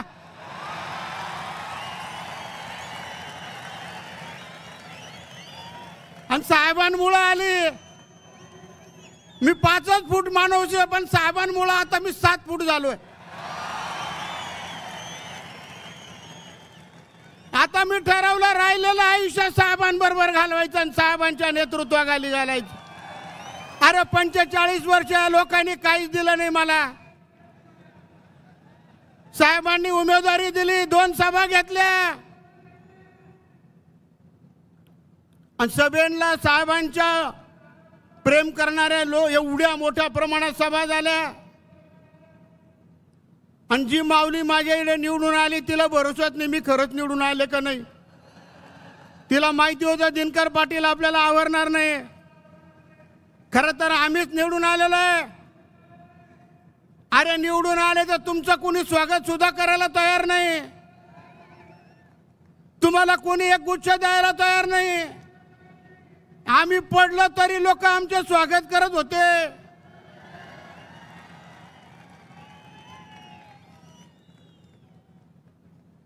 आणि आज दररोज आपण विधानसभेमध्ये अधिवेशन झालं, अधिवेशनात एकच ऐकायला मिळालं, बलात्कार, खून, दरोडे, दंगली आणि वेगवेगळे माणसं उभे करून लोकांच्या प्रश्न. कोणत्या शेतकऱ्याला न्याय दिला नाही, लाडक्या बहिणीला न्याय नाही, कष्टकऱ्याला न्याय नाही, बेरोजगारांना न्याय नाही, कोणालाच न्याय नाही. न्याय फक्त या तिघांना आणि त्यांच्या बरोबर असलेले ते बगलबच्चे मंत्री काही काम करायचं नाही. आता मी 11 वर्ष भाजपमध्ये काम केलंय. अहो एवढे लबाड लोक कुठंच पाहिले नाही. आम्हाला सांगायचे जो विरोधक तगडा आहे त्याच्या घरी जा, चहा प्या, त्याला पटवा, त्याला बाटवा आणि लोकांना सांगा आपल्या बरोबर येणार आहे त्याला काहीच द्यायचं नाही. अरे आम्हालाच काही दिलं नाही तर त्याला काय देणार आहे तुम्ही? म्हणून मित्रांनो, तुम्हाला जर वाटलं राजकारण करायचंय तर भाजपमध्ये कधीच जाऊ नका. लबाडाचा पक्ष येतो आणि आज अख्ख्या महाराष्ट्राचं वाटोळं केलंय. महाराष्ट्र चाललाय कुठे? म्हणून मी प्रथम सांगितलं, जातीत जात नाही, माणसात माणूस नाही, पक्षात पक्ष नाही, दररोज दंगे, जातीपातीचं राजकारण, दंगली घडवायच्या. आता तुम्ही बघितलं, एकीकडे हिंदू म्हणतात, मुस्लिम म्हणतात आणि मोदी साहेबांनी त्यांना लगेच पाकिट दिले. म्हणजे किती डुप्लिकेटपणा आहे. अहो कुठंतरी एकच बाजू धरा. आमचे राज साहेब बघा कसे एकदम टाकू टोकून राहतात. आज ऐकाल तुम्ही, राज साहेबांनी भाषण केलं का लगेच घाबरत्या आणि भेटायला येत्या, मुद्दामच येतात. काय राज साहेब का तुम्हाला पटणार आहे का? आज राज साहेब त्यांना चांगले ठोकणारे, काळजी करू नका. पण तुम्हाला विनंती आहे मित्रांनो, बंधू भगिनींनो, इथून गेल्यावर आजपासून तुम्हाला शिवछत्रपतींची शपथ आहे की फुल कामाला लागा. जिल्हा परिषद, पंचायत समित्या, नगर परिषदा, महापालिका, काहीच घाबरायचं नाही. आमच्याकडे एक संकट मोचक आहे, त्याला अख्खा लोक घाबरत्या. म्हणे आता तो काय करणार आहे? तो आता मनसेची सत्ता नाशिक मध्ये येणार आहे. आम्ही काय घाबरतो का त्यांना? म्हणून आजपासून कामाला लागा. आणि मुख्यमंत्री महोदय, अजित दादा, दुसरे उपमुख्यमंत्री एकनाथजी शिंदे साहेब, शेतकऱ्यांना फसवू नका, त्यांचं कर्ज माफ करा. अजून प्रधानमंत्री पीक विमा योजना आहेत 1 रुपयामध्ये, ती तुम्ही 20 मार्चच्या 2025च्या मीटिंगमध्ये रद्द केली. तुम्हाला शेतकरी फिरू देणार नाही. शेतकरी बंधूंनो, तुम्ही ऐकत असाल, यांच्या गाड्या आल्यावर अडवा. कर्ज माफ करत नसला तर यांना धरून घ्या. पीक विमा चालू करत असेल त्यांना धरून घ्या. जनतेपेक्षा कोणीच मोठं नसतो, कायदा सगळ्यात मोठा असतो.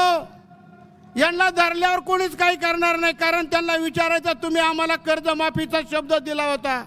आणि मी शेतकरी म्हणून शेतकऱ्यांबद्दल बोललोय. मी ओरिजिनल शेतकरी आहे म्हणून बोललो, मला पण कर्जमाफी झाली पाहिजे. मी गरीब माणूस आहे.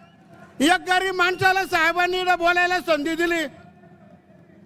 धन्यवाद साहेब. अशीच संधी पुढच्या वर्षी द्या. पुढे आणखी जोडील आणला मी.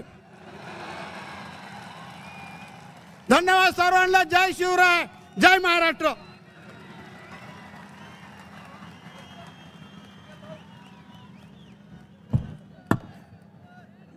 अण्णा, व्यासपीठच नाही, अख्खं शिवतीर्थ हलवून टाकलं तुम्ही. आणि खरंच आहे, सत्ता नसतानाही आपला पक्ष कुणावर आज अवलंबून नाही. जनतेचे प्रेम आपल्यावर, पक्षावर आणि आपल्या नेत्यावर अपार आहे आणि याचा आपल्या सगळ्याला सार्थ अभिमान आहे. यानंतर मी पक्षाचे आपले नेते आणि नवनिर्वाचित शहराध्यक्ष मुंबईचे, मनसेची आमची दुसरी तोफ सन्माननीय संदीप देशपांडे यांना मी विनंती करतो.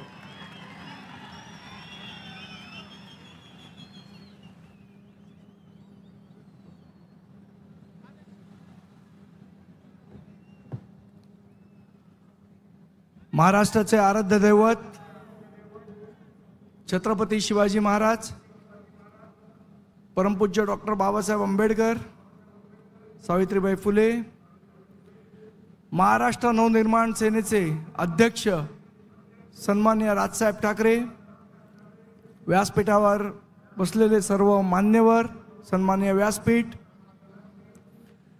आणि सन्माननीय राजसाहेबांचे विचार ऐकण्यासाठी या शिवतीर्थावर जमलेले सर्व माझे सहकारी महाराष्ट्र सैनिक बंधू भगिनींनो, आपल्या सर्वांना सस्नेह जय महाराष्ट्र. सध्या गेले 3-4 महिने आपण बघतोय या मुंबई शहराची ज्या पद्धतीची बकाल अवस्था झाली आहे. माझे सर्व सहकारी यशवंत किल्लेदार, योगेश सावंत, कुणाल मायंडकर यांनी आपल्यासमोर मांडली. कशा पद्धतीची अवस्था झाली आहे, कशा पद्धतीचे रस्ते खोदले गेले आहेत. नाले सफाईचा प्रश्न नाही, महानगरपालिकेचा भट्ट्या बोळ झालेला आहे. पण त्याचबरोबर अजून एक गोष्ट आपल्याला दिसते, ज्याची अनेक उदाहरणं आपण रोज टीव्हीच्या माध्यमातून, मीडियाच्या माध्यमातून बघत असतो. काही परप्रांतीयांची दादागिरी सुद्धा वाढताना आपल्याला दिसते की नाही. परवाच कुठल्या तरी दुकानात, मी मराठी बोलणार नाही, तुम्हाला काय करायचं ते करून घ्या, मैं मराठी नाही बोलूंगा, जो उखाडना उखाडलो, अशा पद्धतीची भाषा वापरणारे काही लोक होते. कल्याणला मराठी माणसाला मारहाण करणारे काही लोक होते. काही सोसायट्यांमध्ये जाणीवपूर्वक मराठी माणसांवर दादागिरी करणारे काही लोक आहेत. मला त्यांना एकच सांगायचं आहे, त्यांच्या भाषेत समजेल अशाच भाषेत सांगतोय. महाराष्ट्र नवनिर्माण सेनेच्या महाराष्ट्र सैनिकांनी हमने काम करने का तरीका बदला है, हमारे तेवर नहीं बदले हैं, हे त्यांनी लक्षात ठेवायचं. त्याचबरोबर या मुंबईची वाट लावणाऱ्या कंत्राटदारांना सुद्धा सांगतोय, ज्या पद्धतीने तुम्ही या रस्त्यांची वाट लावताय सगळीकडे, खड्ड्यात बसवून बसवून मारू एकेकाला, मग बोलू नका आम्हाला. महाराष्ट्र नवनिर्माण सेनेच्या महाराष्ट्र सैनिकाच्या नादाला नाही लागायचं. कोणतरी येतो मुंबईत, घाटकोपरची भाषा ही गुजराती आहे, महाराष्ट्राची मुंबईची भाषा ही मराठीच आहे, हे इथे येणाऱ्यांनी लक्षात ठेवायचं. दुसरी कुठलीही भाषा नाही, मराठीच. आणि मग आमच्याबद्दल बोलायला सुरुवात करतात. मध्यंतरी आता आपला जो गुढीपाडव्याचा मेळावा होणार होता, त्या मेळाव्याच्या वेळेला आपल्या एका कार्यकर्त्यांनी उत्साहाच्या भरात सन्माननीय बाळासाहेबांचा फोटो लावला. एक त्याची भावना असेल, काय असेल, त्यांनी लावला. तर लगेच आता बाळासाहेबांशिवाय काही पर्याय कोणाला उरलेला नाही, इथे उद्धव ठाकरे. एक कोणीतरी फोटो लावला तर एवढं म्हणायला लागला उद्धव ठाकरेंच्या. म्हणजे बाळासाहेब हे तुमचे आहेत, तुमची पर्सनल प्रॉपर्टी आहेत का? आणि मग जर असेल तर हा अख्खा 1000 कोटीचा महापौर बंगला घशात घालताना बाळासाहेब देशाचे, महापौर बंगला जेव्हा घशात घेतला तेव्हा बाळासाहेब देशाचे, आणि कोणीतरी बॅनरवर फोटो लावला की बाळासाहेब तुमचे. हा कुठला दुटप्पीपणा? म्हणजे गेली 25 वर्ष या मुंबई महानगरपालिकेवर ज्या शिवसेनेची सत्ता होती, तुम्ही गेल्या 25 वर्षात या मुंबई महानगरपालिकेच्या भ्रष्टाचाराची एकही सुरस कथा सोडली नाहीत. आज आदित्य ठाकरे सगळीकडे सांगत फिरतात रस्त्यामध्ये भ्रष्टाचार झाला. हो झाला, 100% झाला. पण तुम्ही जेव्हा सत्तेत होतात तेव्हा भ्रष्टाचार झाला नाही का? तेव्हा रोडची गेल्या 25 वर्षातली आपण यादी काढा. 6 मारवाडी कॉन्ट्रॅक्टर आहेत. मी पाहिजे तर नावही सांगू शकतो त्यांची. त्या मारवाडी कॉन्ट्रॅक्टरच्या व्यतिरिक्त कोणालाही महापालिकेत रस्त्याची कामं मिळत नव्हती. मग ते मारवाडी 6 कॉन्ट्रॅक्टर, माझा प्रश्न आहे, शिवसेनेचे जावई होते का की त्यांनाच कामं मिळत होती? का कॉर्पोरेट कंपन्यांना कामं दिली नाहीत? का आमचा एखादा मराठी कॉन्ट्रॅक्टर महानगरपालिकेत काम करू शकत नव्हता? का किती आमच्या मराठी मुलांना तुम्ही महानगरपालिकेतली कामं दिली, त्यांना सक्षम बनवलं? आज काय तर ते संजय राऊत म्हणाले की मनसे काय भाजपचा मित्र पक्ष आहे आणि ते भाजपचीच त्यांचेच विचार मांडणार आहेत. अरे 2019 पर्यंत याच भारतीय जनता पक्षाची चड्डी संजय राऊत तुम्ही घालत होतात ना, तेव्हा ती चड्डी आवडत होती ना तुम्हाला. सन्माननीय राजसाहेबांचं इथे आगमन झालेलं आहे. इंद्रजिमी जंब पर वादवसु अंब पर रावण स रंब पर रघुकुल राज है.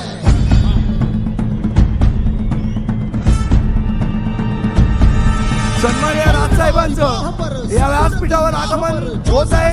काही क्षणातच साहेबांचं आगमन इथे होत आहे. महाराज प्रौढ प्रताप पुरंदर क्षत्रिय कुलावतांश सिंहास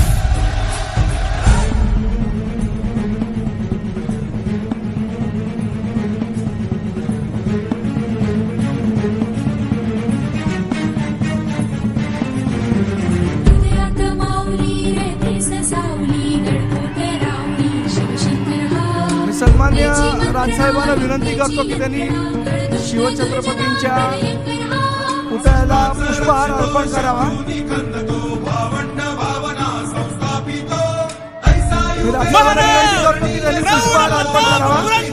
क्षत्रिय कुलावतांश सिंहासनाधीश्वर राजाधिराज गौ प्रजा प्रतिपालक छत्रपती शिवाजी महाराज के जय भवानी, जय शिवाजी.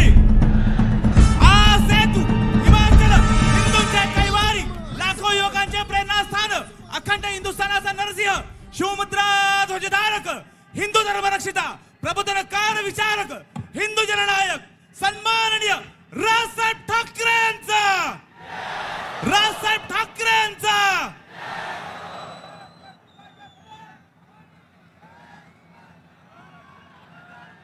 सध्या मी अगदीशय 2 मिनिटातच माझं भाषण संपवतो. सन्माननीय राजसाहेब आल्यावर एकतर मला त्यांच्यासमोर बोलायला भीती वाटते.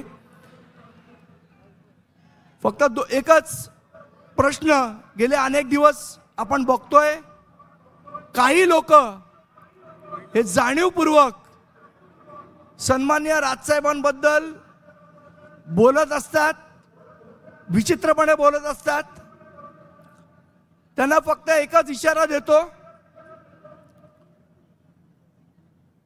त्याच्यासाठी एक कविता केली, ती कविता फक्त आपल्याला म्हणून दाखवतो आणि माझे 2 शब्द संपवतो. लागली बत्ती पार्श्वभागाला की येतो शिवतीर्थावर चहा प्यायला. लागली बत्ती पार्श्वभागाला की येतो शिवतीर्थावर चहा प्यायला. बँड्रातनं निवडून येण्यासाठी येतो पाठिंब्याची भीक मागायला. लागली बत्ती पार्श्वभागाला की येतो शिवतीर्थावर चहा प्यायला. बँड्रातून निवडून येण्यासाठी येतो पाठिंब्याची भीक मागायला. मुखवटा घालून फिरतो मीच तुमचा मित्र खरा. मुखवटा घालून फिरतो मीच तुमचा मित्र खरा, पण कपटी मित्रापेक्षा दिलदार शत्रूच बरा. स्वतःला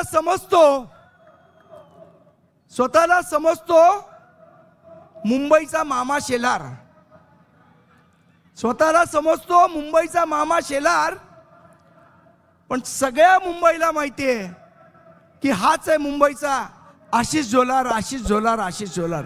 जय हिंद, जय महाराष्ट्र.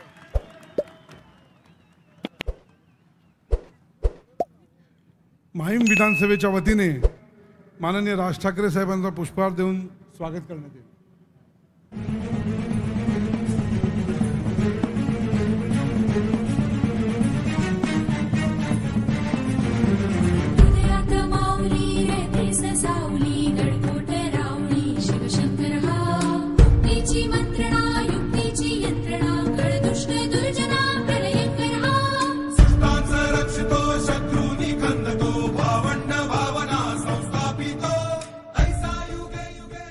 यानंतर माननीय राज ठाकरे साहेब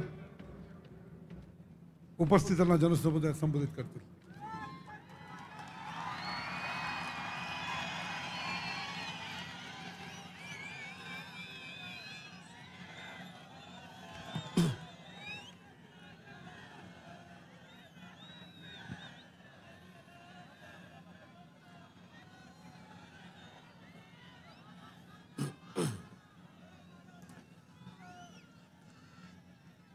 जमलेल्या माझ्या सर्व तमाम हिंदू बांधवांनो, भगिनींनो आणि मातांनो,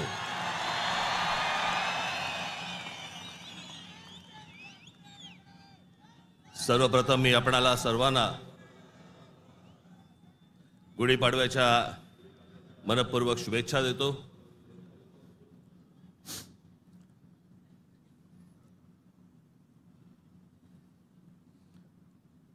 हा म्हणे हरलेला पक्ष.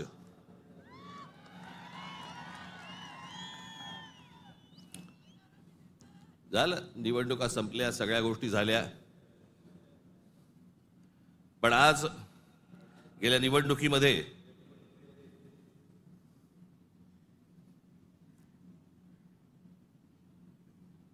ज्यांनी मतदान करून ज्यांची मतं दिसली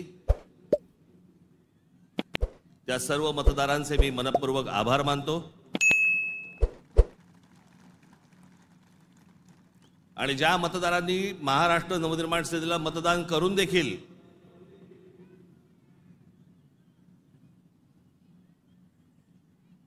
इलेक्ट्रॉनिक मशीनमध्ये ज्यांची मतं दिसली नाहीत त्यांचेही मी आभार मानतो. निवडणुका कशा झाल्या, काय काय गोष्टी घडल्या, मला असं वाटतं याच्यावरती माझं बोलून झालेलं आहे. आता जे झालं ते झालं, आता बघायचं ते याच्या पुढचं. सगळे वेळ काढून आलायत ना, बरंच बोलायचंय मला.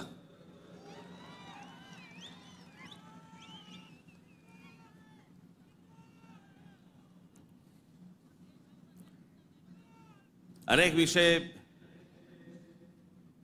निवडणुका झाल्यानंतर अनेक विषय झाले, अनेक विषय बोलले गेले.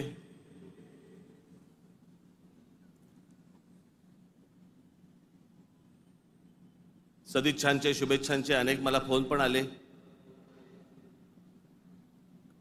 आणि नेमके आजच आले.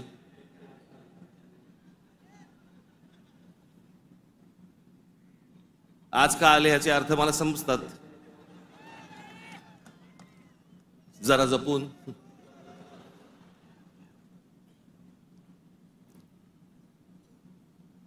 पण गेले काही दिवस ज्या काही घटना घडल्या, मला असं वाटतं काही गोष्टींचं तुम्हाला सांगणं खूप आवश्यक आहे, गरजेचं आहे.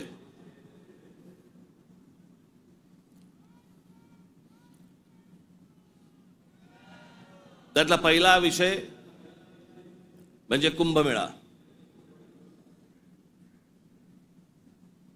मी त्याशी म्हटल्याप्रमाणे ते आमच्या बाळा नांदगावकरांनी पाणी आणलं आणि मग मी त्यांना सांगितलं पिणार नाही मी.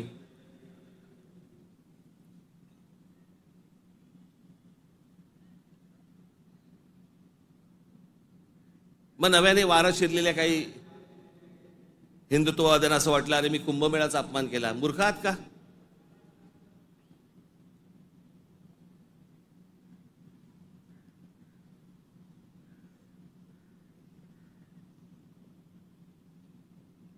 ते आमचे नयन कदम जाऊन आले तिकडे.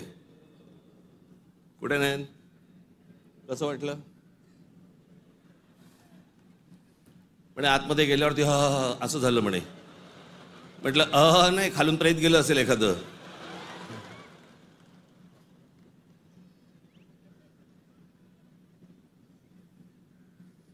आपल्या देशामधल्या नद्यांची जी अत्यंत भीषण अवस्था आहे,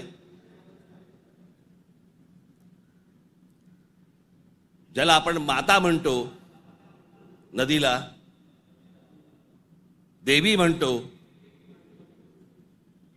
त्या नद्यांकडे आपल्या राज्यकर्त्यांचा, आज नाही, आजचे राज्यकर्ते नाही, गेल्या अनेक वर्षांपासूनचे, मला आजही आठवते, गंगा साफ करावी असं पहिलं बोलणारी जे कोणी व्यक्ती मला आठवते, मला राजकारणातली, ती म्हणजे स्वर्गीय राजीव गांधी.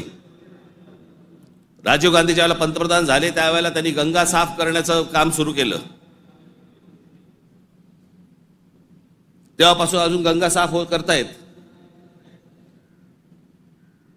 त्याच्यानंतर आता 2014ला नरेंद्र मोदीजी पंतप्रधान झाले, त्यांनी तेच सांगितलं गंगा साफ करणार.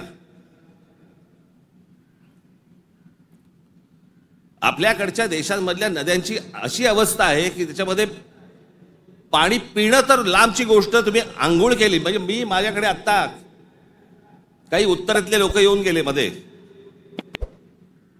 आणि त्यांनी मला सांगितलं की कित्येक लाखो लोक तिथे आंघोळ केल्यानंतर आजारी पडलेले आहेत. पडणारच आजारी.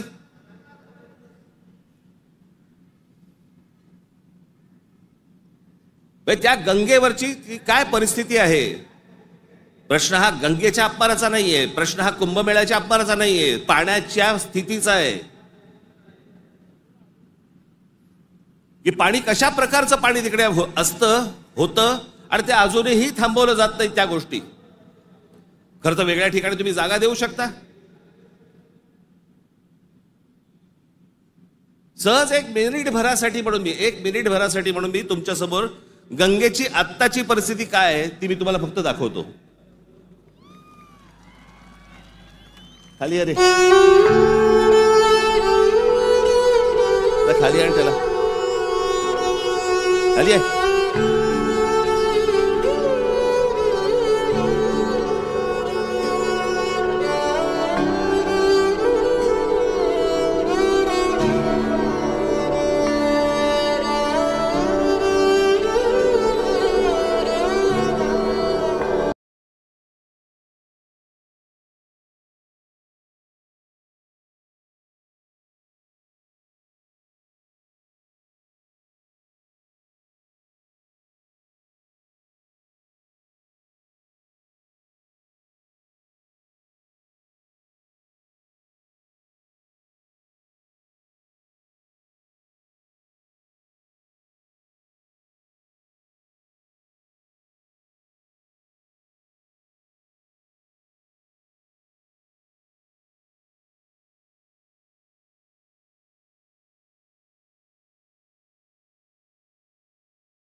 ही गंगेची परिस्थिती आहे.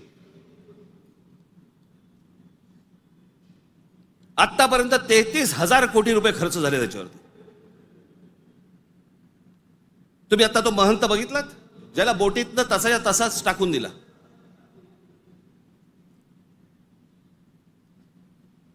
तिकडच्या घाटांवरती तिथे प्रेत जाळली जात आहेत. नुसतं आपला अग्नी दिल्यासारखा करतात आणि तसंच प्रेत ढकलून देतात पाण्यामध्ये.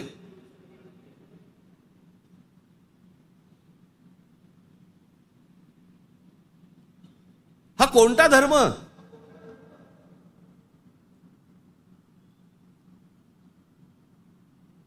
म्हणजे आमच्या नैसर्गिक आपल्या देशाच्या गोष्टींवरती जर समजा अशा प्रकारचा धर्म आडवा येत असेल, काय करायचं त्याचं?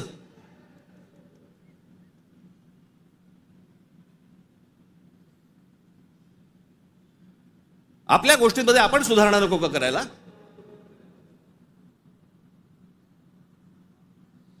काळ बदलला, लोकसंख्या वाढली.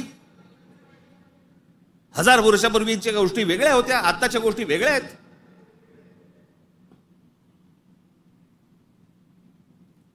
हेच सगळे विधी हटपण्यासाठी म्हणून त्याच इथे वेगळ्या एका घाटावरती एखादी जागा करता येत नाही का? मग काय सांगतात लोक ऐकत नाहीत. ऐकत कसे नाहीत? दारू पिऊन गाडी चालवल्यावरती पोलीस पकडतात. हे समजल्यावरती लोक टॅक्सीने जायला लागले की नाही पिऊन? झाली की नाही सुधारणा?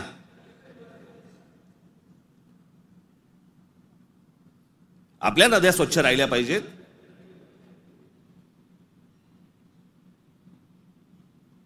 या सगळ्या नद्यांवरचे जे काही मधले मधले भाग आहेत इतके गलिच्छ आहेत, इतके गलिच्छ. आणि या नद्या बर्बाद कोण करतोय? आपणच करतोय. कशाच्या नावाखाली? धर्माच्या नावाखाली.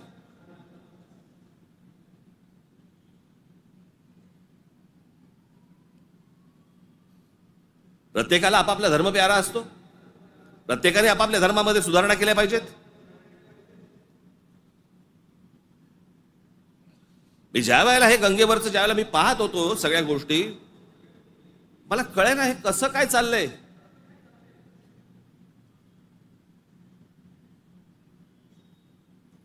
काय म्हणे 65 कोटी लोक येऊन गेले, अर्धा भारत.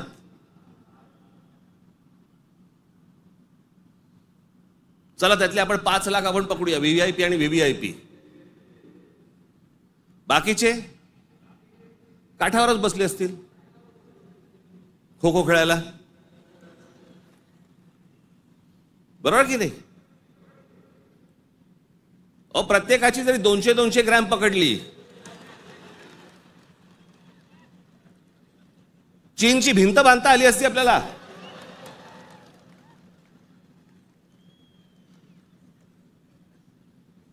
बरं तेही कुठे गेलं? म्हणजे आपल्याकडे जे सगळे म्हणतात ना झालं गेलं गंगेला मिळालं.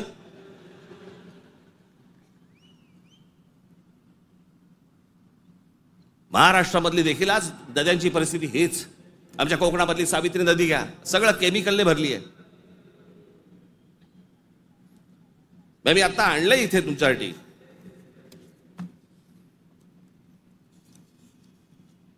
देशभरात एकूण 311 नदीपट्टे म्हणजे पॅचेस असे आहेत जे प्रदूषणामुळे धोक्याच्या पातळीवर असून त्यात महाराष्ट्रातील तब्बल 55 नदीपट्टे प्रदूषित आहेत. याच्यामधल्या सर्वात प्रदूषित असलेल्या नद्या, सर्वात प्रदूषित म्हणजे उल्हास नदी, मिठी नदी, मुळामुठा, सावित्री, भीमा, पवना, कान्हा, तापी, गिरणा, कुंडलिका, दारणा, इंद्रायणी, नीरा, वैनगंगा, चंद्रभागा, मुचकुंडा, घोड, तितूर, रंगवली, वर्धा, कृष्णा, पाताळगंगा, सूर्या, वाघूर, ढोरणा या नद्या पात्रांमध्ये पाणी हे अत्यंत वाईट आहे. हे माझा रिपोर्ट नाही आहे. तर भातसा, पेडी, मोर, बुराई, वेल, पांझरा, सीना, काळू, वेण्णा, कोयना, पांझरा, पैनगंगा, पूर्णा, उरमोडी, कान या नद्यांच्या पात्रामध्ये पाणी वाईट आहे. त्या नद्यांच्या तुलनेत मुंबईमध्ये 5 नद्या होत्या, 5 नद्या. कदाचित अनेकांना माहिती पण नसतील. त्यातल्या 4 मेल्या. मेल्या म्हणजे मारल्या. सांडपाणी, झोपडपट्ट्या आणि या सगळ्या गोष्टींबद्दल त्या 4 नद्या मेल्या. आणि 5वी ही आता मरायला आली आहे, ती म्हणजे मिठी नदी. आत्ताची मिठी नदीची काल मी शूट करायला सांगितलंय. काल मी अगोदरचं पण दाखवत नाहीये, मी कालचं दाखवतोय.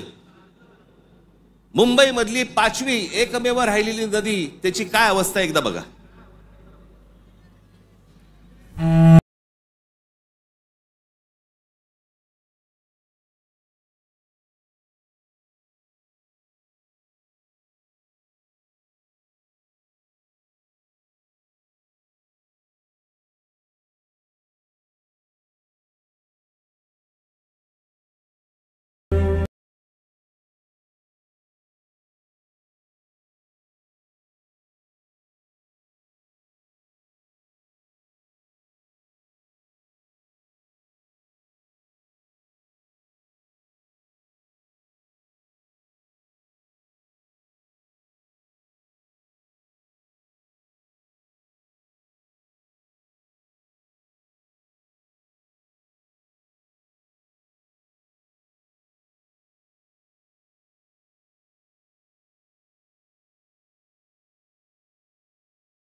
ही नदी आहे आपली.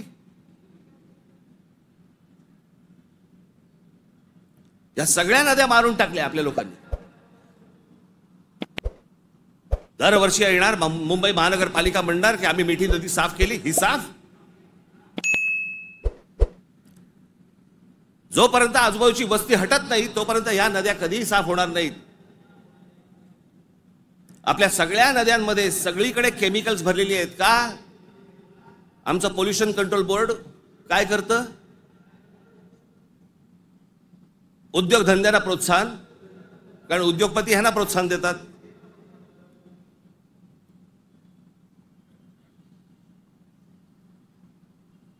जे जे म्हणून आपल्याकडचे नैसर्गिक स्रोत आहेत आपण ते बंद करायचे आणि त्याच्यानंतर त्याच्यावरती बोलल्यानंतर तुमचा धर्म आडवा येणार.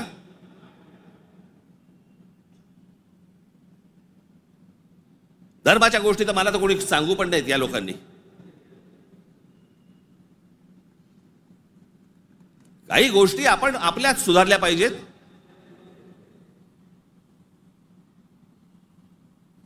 मी मागे हा एकदा विषय बोललो होतो. तो विषय बोलल्यानंतर मी एकदा नांदेडला होतो. नांदेडच्या गुरुद्वारामधले जे तिकडचे जे काय म्हणतात त्यांना, आता मला त्यांना काय म्हणतात मला माहिती नाही, आपल्या भाषेत सांगायचं म्हणजे काय, तिकडचे गुरुजी असतील. आणि त्यांनी मला सांगितलं की आपने जो कहा वो बहुत ठीक कहा. काय म्हणालो तुम्ही?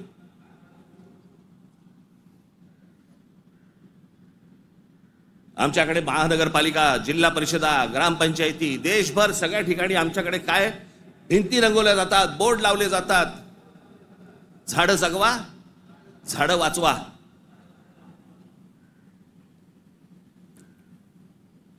आणि आमच्याकडे देशामध्ये आपल्या हिंदूंचे अंतिम संस्कार, अंत्यविधी हे लाकडावरती होतात.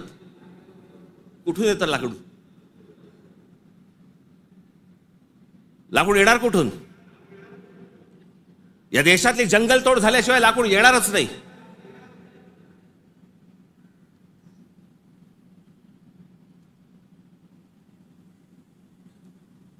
आणि ह्याला पर्याय म्हणून काय त्या इलेक्ट्रिक विद्युत दाहिनी आल्यात ना. काही जण असतात कर्मठ, नाही विद्युत दाहिनी नाही, आमच्या परंपरेनुसार. का? विद्युत दाहिनी केल्यावरती काय कल्याणला उतरवतात?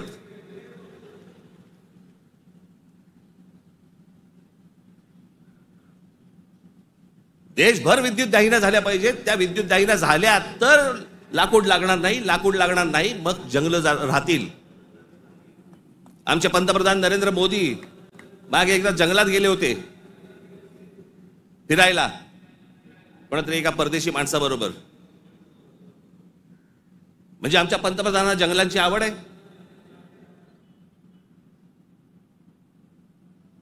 मग ते त्या अंबानीच्या कुठेतरी त्या जामनगरला गेले, वनतारा का तंतारा काहीतरी. म्हणजे त्याला प्राण्यांची आवड आहे. मग प्राण्यांची आवड असेल तर जंगल जगवली पाहिजे. जंगल हे आपलं मुंबईचं नॅशनल पार्क आहे ना, हे नॅशनल पार्क संजय गांधी राष्ट्रीय उद्यान पवईपासून सुरू होतं, घोडबंदर पर्यंत तिकडे थांबतं. एवढं मोठं राष्ट्रीय एक काय नॅशनल पार्क एखाद्या शहराच्या मध्यात जगाच्या पाठीवर कुठेही नाही.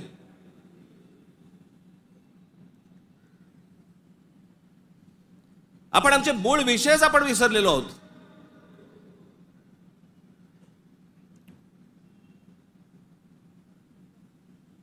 आमच्याकडे फक्त जंगलतोड सुरू आहे. म्हणजे आता मी तुम्हाला फक्त भारताचा जन्म मृत्यूचा आकडा फक्त सांगतो. जन्म मृत्यूचा आकडा म्हणजे लाकडं किती लागत असतील विचार करा, म्हणजे जंगलं किती तोडली जात असतील याचा विचार करा. भारताचा मध्ये जन्म आणि मृत्यूचा दर दररोज 81,746 मुलं जन्म घेतात आणि दररोज 29,679 मृत्यू होतात रोज. दररोज साधारणपणे 50,000 लोकसंख्या वाढत आहे. महिन्याला 24,52,380 लोक जन्म घेतात आणि महिन्याला 8,90,370 लोक मृत्युमुखी पडतात. वर्षाला 2,94,28,560 जण जन्म घेतात आणि वर्षाला 1,06,84,440 जण मृत्युमुखी पडतात.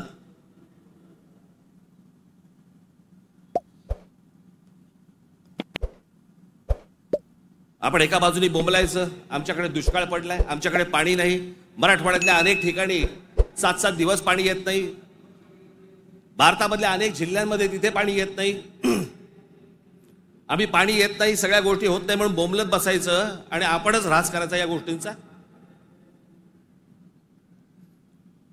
मूळ विषयांकडे आमचं लक्षच नाही. सगळे विषय भरकटवले जातात. आमच्याकडे कोण येतो, आम्हाला पाय जंगलांची पडली नाही, पाण्याची पडली नाही, कशाची पडली नाही, आम्हाला पडली औरंगजेबाची. तो बसला एकटा द्राक्ष खात आणि आम्ही भांडतोय.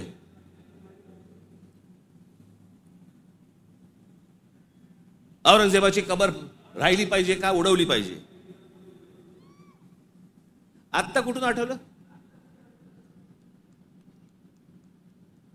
चित्रपटाने जागे होणारे हिंदू काही कामाचे नाहीत.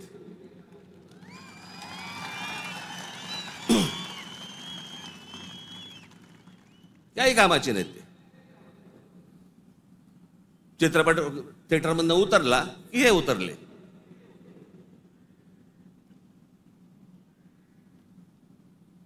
छत्रपती संभाजी महाराजांचं बलिदान तुम्हाला आत्ता कळलं विकी कौशल मेल्यावर?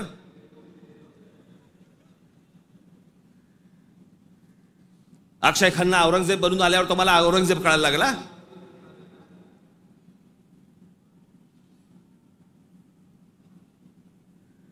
व्हॉट्सअपवरती इतिहास नाही वाचतायत. इतिहास वाचायचा असेल तर त्याच्यामध्ये पुस्तकामध्ये डोकं घालायला लागेल तुम्हाला.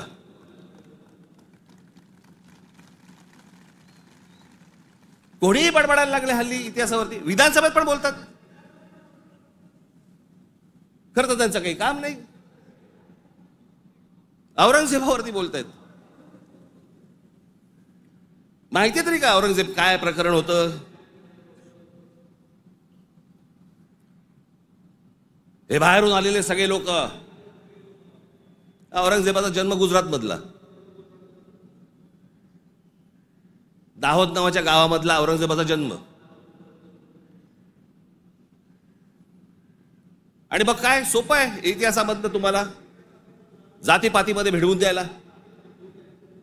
यांना ब्राह्मणांनी साथ दिली, यांना मराठ्यांनी साथ दिली, मग तिकडे मराठी नव्हतेच, मग हे सगळं चोरून ब्राह्मणांनी केलं. हे सगळं बोलणाऱ्यांचा इतिहासाशी काही संबंध नाहीये. त्यांना फक्त राजकीय त्यांचं जे काही पोळी भाजून घ्यायची आहे तेवढंच फक्त काम आहे त्यांचं.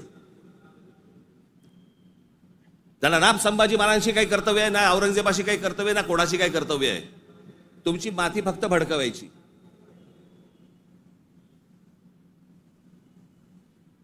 कसल्या इतिहास बोलतोय आपण? अहो, इतिहासाच्या पानात खोलवर गेलात ना, सगळ्या अपेक्षांची आणि कल्पनांची आणि भावनांची सगळी भांडी ठळाठळ फुटतील.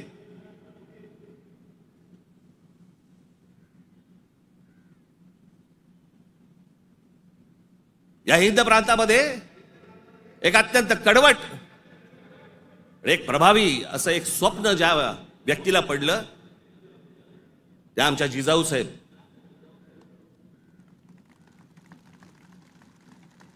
हे त्यांचं स्वप्न त्यांचे वडील असल्यापासून त्या बघत होत्या. त्यांना समजत नव्हतं हे काय चाललंय. आमचीच लोक ह्या लोकांकडेच का चाकरी करतायत?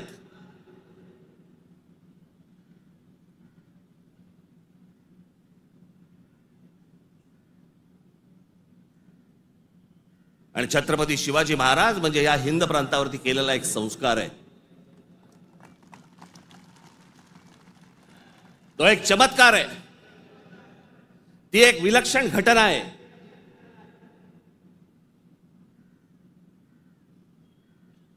छत्रपती शिवाजी महाराज हा एक विचार आहे. तो विचार जन्माला यायच्या अगोदर या देशाची, या देश कुठचा होता? देश नव्हताच तो. या हिंद प्रांताची काय अवस्था होती, काय परिस्थिती होती?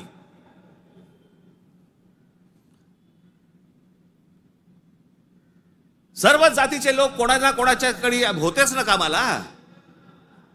दूर कशाला जा?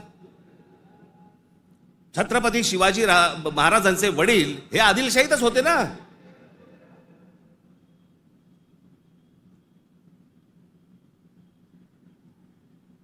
त्याच्यानंतर ते निजामशाहीत गेले ना,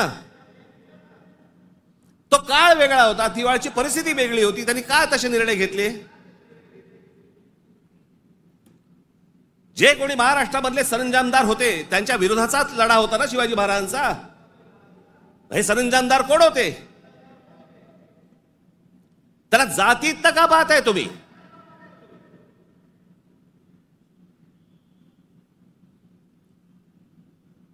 अफजल खानाचा वकील हा कोणी कुलकर्णी नावाचा होता, ब्राह्मण होता. अफजल खानाची बोलणी करायला गेलेला छत्रपती शिवाजी महाराजांचा वकील देखील ब्राह्मणच होता.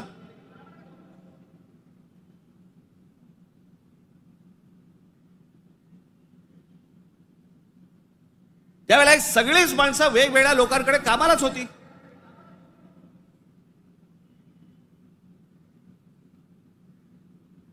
इतिहासातली प्रत्येक गोष्ट काही कागदावरती लिहिलेली नाहीये. त्यावेळेला त्या परिस्थितीत काय निर्णय घेतले असतील आपल्याला काय माहिती. 300-400 वर्षापूर्वीचा इतिहास, त्याच्यावरती आम्ही आज भांडतोय जातीत.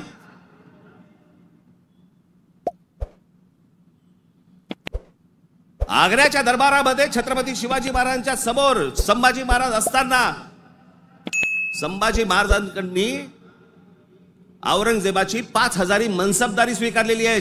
छत्रपती शिवाजी महाराजांच्या समोर महाराजांची होकार असल्याशिवाय होईल?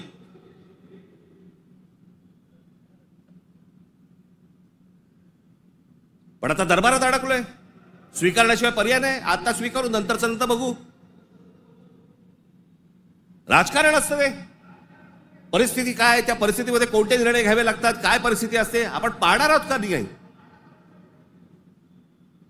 कशा अंगाने इतिहास पाहायचा असतो हे आपण कधी बघणार आहोत की नाही?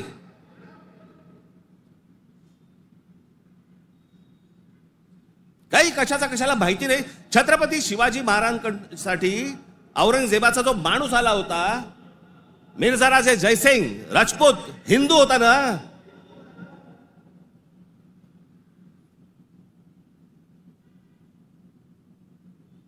ज्या सिंहगडावरती आमच्या तानाजी मालुसरेंचा आज तिथे मृत्यू झाला, ते कोणाबरोबर लढाई झाला? उदयबान राठोड बरोबर ना. राजपूत होता ना, हिंदू होता ना. काय घेऊन बसलोय आपण?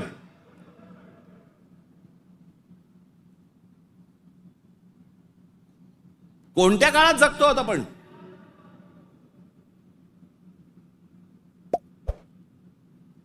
छत्रपती शिवाजी महाराजांच्या जन्माच्या अगोदरचा काळ वेगळा होता, नंतरचा काळ वेगळा आहे.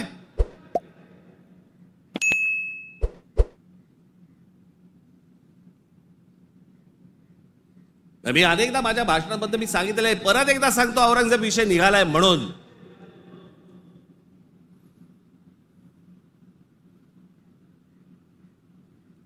औरंगजेब बादशाह याचं राज्य कुठपासून कुठपर्यंत होतं? अफगाणिस्तान पासून दक्षिणेपर्यंत आणि इथे बंगालपर्यंत.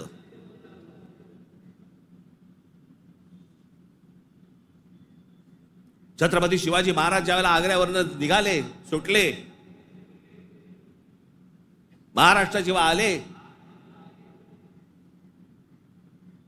त्याच्यानंतर राज्याभिषेक झाला 74 साली आणि 1680 साली महाराजांचा मृत्यू झाला, निधन झालं त्यांचं.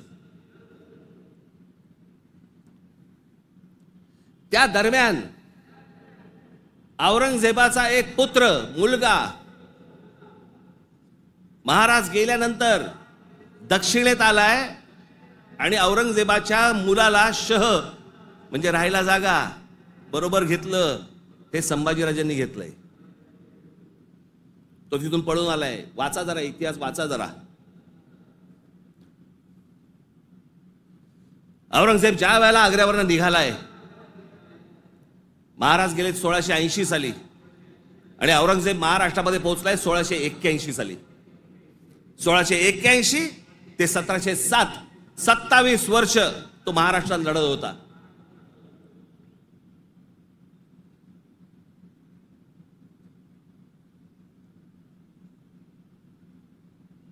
आमच्या संभाजी राजांबरोबर लढला. त्याला क्रूर पद्धतीने मारलं. राजाराम महाराज लढले, संताजी धनाजी लढले आणि आमच्या तारा राणी साहेब लढल्या. या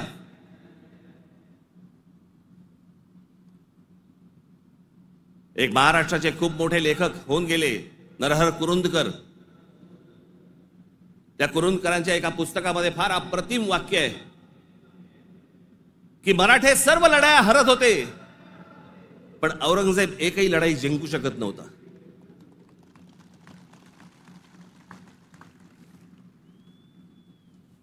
याचं कारण छत्रपती शिवाजी महाराजांचं निधन झाल्यावरती खरं तर औरंगजेबाने परत जायला पाहिजे होता आग्र्याला. नाही, तो इथे का थांबला? एवढा मोठ्या बलाढ्य प्रदेशाचा राजा शहनशाह एका 2.5, 3, 3.5, 4 जिल्ह्याच्या एका राजासाठी इथे ठाण मांडून का बसला?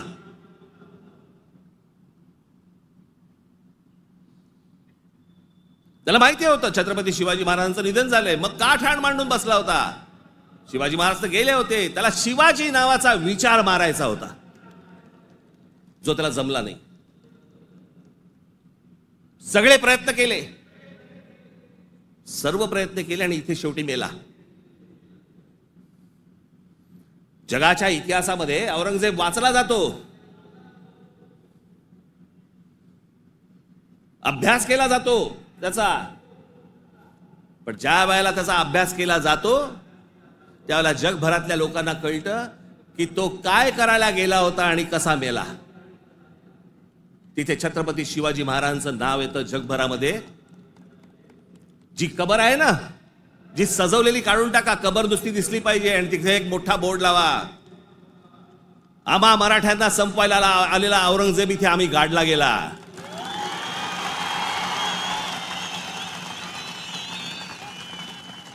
हा आमचा इतिहास.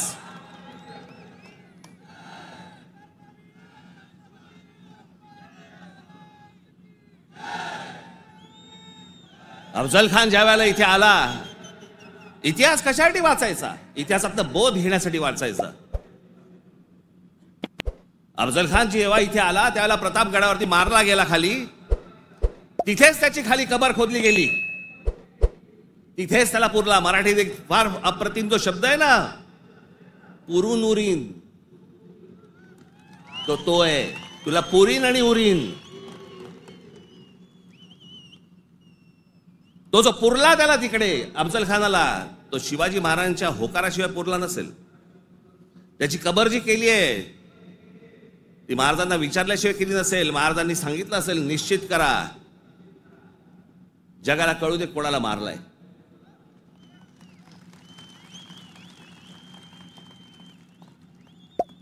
आपण ज्या मराठ्यांनी महाराष्ट्राने ज्याला ज्याला गाडले त्यांची प्रतीक नेस्तनाबूत करून चालणार नाही, ती जगाला दाखवली पाहिजेत आम्ही यांना गाडलंय.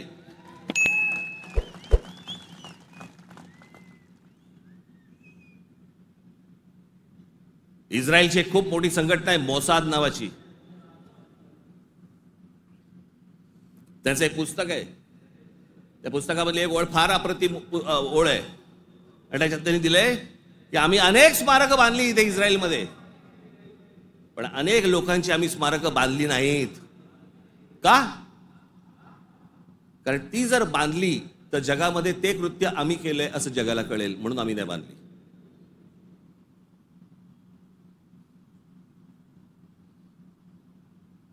असा विचार ते करतात आणि आम्ही कोणाला गाडले हे आम्ही जगाला दाखवायचं नाही. खरं तर शाळेतल्या लहान लहान मुलांच्या तिकडे ट्रिप घेऊन गेल्या पाहिजेत, बसेस भरून घेऊन गेल्या पाहिजेत आणि लहान मुलांना सांगितलं पाहिजे, बाळांनो महाराजांनी याला गाडला, हा आपल्यावर आला होता, हा आपल्या धर्मावर उलटला होता, हा आमची मंदिरं पाडत होता, हा आमच्या बहिणींची आबरू लुटत होता, याला आम्ही गाडला. नाही तर पुढच्या पिढ्यांना आम्ही काय इतिहास सांगणार आहोत?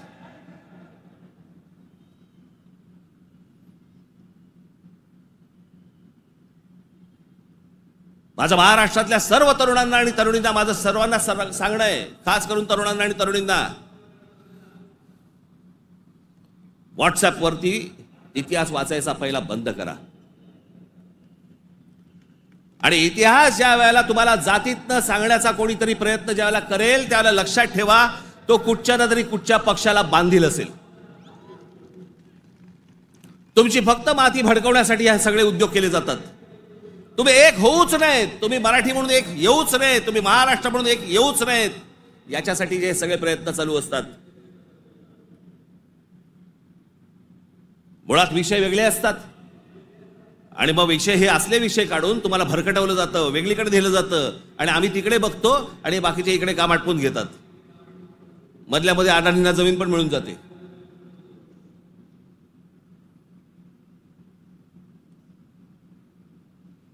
मुंबईचा विमानतळ दिला अदानीला, मग अजून कुठचा नवी मुंबईचा दिला अदानीला, मग आता पालघरचा दिला अदानीला, मग तिकडचा बंद दिला अदानीला.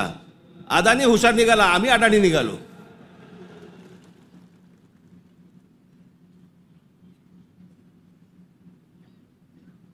कित्येक गोष्टी आहेत ज्या विधानसभेमध्ये बोलल्या जाऊ नयेत.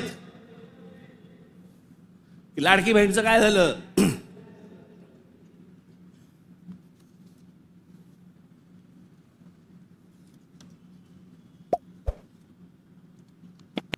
लाडकी बहीणचं काय झालं, काही नाही. बंद होणार ती योजना. मी निवडणुकीच्या वेळेला सांगत होतो, पण माझं खरं सांगून तुम्हाला पटलं नाही, त्यांचं खोटं सांगून पटलं. काय कमाल आहे.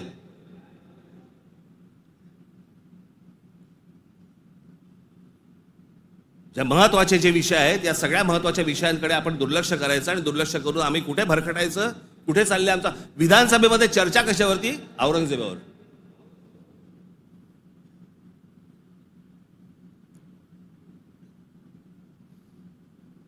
मी तुम्हाला मुद्दामून सांगतोय की तो तुर्कस्तान म्हणजे आताचा टर्की हा देश तलवारीच्या धारेवरती, धर्माच्या धारेवरती उभा राहिला. सगळ्या ठिकाणी आक्रमण केली. हा औरंगजेब म्हणजे हे सगळे आहेत ना, बाबर बिबर पासून सगळे, हे सगळे तुर्की मंगोलियन लोक आहेत. आपण ज्यांना मोघल म्हणतो ना, मोघल म्हणजे मंगोल्स, चंगीज खानवाले. हा तुर्की मंगोल आहे. सगळं धर्म, सगळं मुस्लिम धर्म तलवारीच्या धारेवरती सगळा देशभर जगभर पसरवण्याचा प्रयत्न केला. नंतर धर्माच्या आधारावरती तुम्हाला देश नाही उभा करतायत. हे अनेक देशांना समजलं. त्यातला पहिला टर्की म्हणजे तुर्कस्तान. तिकडे 1922 साली त्यांच्या पंतप्रधान काय प्रेसिडेंट जो काय असतो तो, त्याच्यावरती केमाल पाशा नावाचा माणूस आला आणि केमाल पाशाने सगळं अख्खं तुर्कस्तानचं चित्र अख्खं पालटवून टाकलं. 1938 साली मला असं वाटतं ते गेले. त्याच्यानंतर जी लोक आली तिथे इस्लाम आता म्हणण्यापुरता आहे तिथे, पण तो आता भाग दक्षिण युरोप म्हणतात त्याला, दक्षिण युरोप. तिकडची परिस्थिती, तिकडची अवस्था जर समजा तुम्ही बघितलीत, म्हणजे त्या सगळ्या ठिकाणी मशिदी आहेत, सगळ्या गोष्टी आहेत, पण तुम्हाला रस्त्यावरती धर्म दिसत नाही. कारण त्याच्या लक्षात आलं की धर्मामुळे देशाची प्रगती होणार नाही. त्यांनी काय काय प्रकार केले. केमाल पाशाने राज्यघटनेत तुर्कीला धर्मनिरपेक्ष राष्ट्र म्हणून घोषित केलं. इस्लामला राज्य धर्माचा दर्जा काढून टाकला.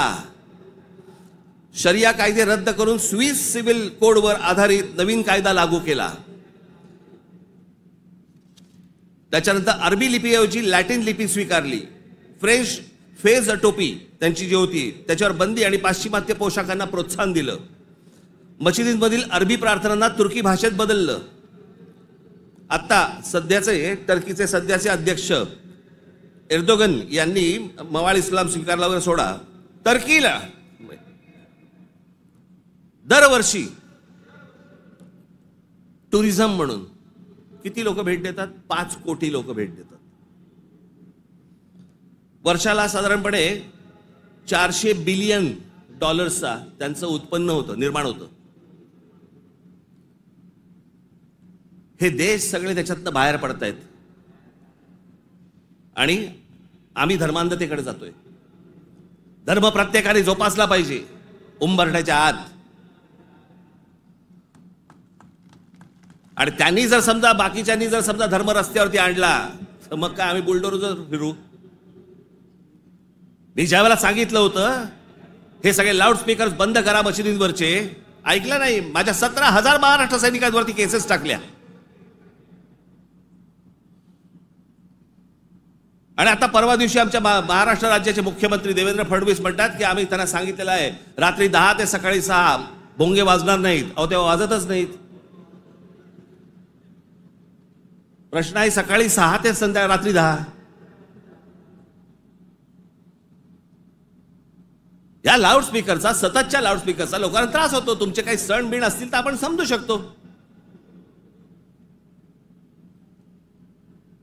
पण सरकार म्हणून कोणतंही पाऊल न उचललं. पाऊल कोणी उचललं? उत्तर प्रदेशने उचललं, योगींनी उचललं.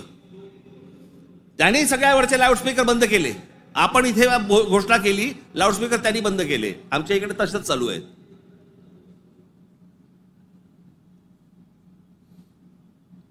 हे इकडे माहीमला इथे समुद्रावरती जे काय त्यांनी काय काय करतात ते मजार बोलल्यावरती रात्रीच्या रात्री काढून टाकली गेली. आतमध्ये काय? आतमध्ये पोकळ काहीच नव्हतं. ही सगळे अनधिकृत बांधकामं, या अनधिकृत वस्त्या ज्या काय आता झालेल्या आहेत आपल्याकडे, हे सगळे इथे कॉम्बिंग ऑपरेशन्स केली पाहिजेत. अहो आपण मूळ विषय सगळे जे आहेत ना, जे रोजगाराचे आहेत, जे शेतीचे आहेत, जे कामगारांचे आहेत, जे विद्यार्थ्यांचे आहेत, जे शिक्षणाचे आहेत, सगळे बाजूला काढतोय आपण आणि भलत्या गोष्टींमध्ये आपण रमतोय. भलत्याच गोष्टींमध्ये.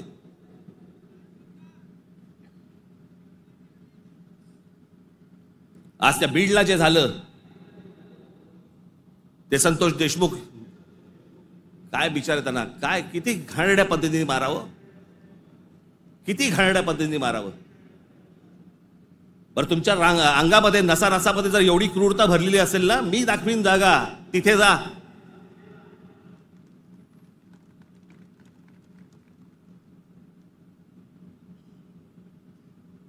पण हे सगळं झालं कशातनं? त्या विंडमिल, तिकडची ऍश, तो तिकडचा जो काय प्रकल्प, त्याच्यातनं निर्माण होणारी जी काही ती राख आहे. म्हणजे मी आजपर्यंत ऐकलं होतं की राखेमधनं फिनिक्स पक्षी उभारी घेतो. आमच्या बीडमध्ये राखेतनं गुंड तयार होतात. विषय होता पैशाचा. ती जी काय वाल्मिक कराड आणि जी काय नावं येत आहेत त्यांची, हे सगळ्या खंडण्या, या संतोष देशमुखने त्याला विरोध केला.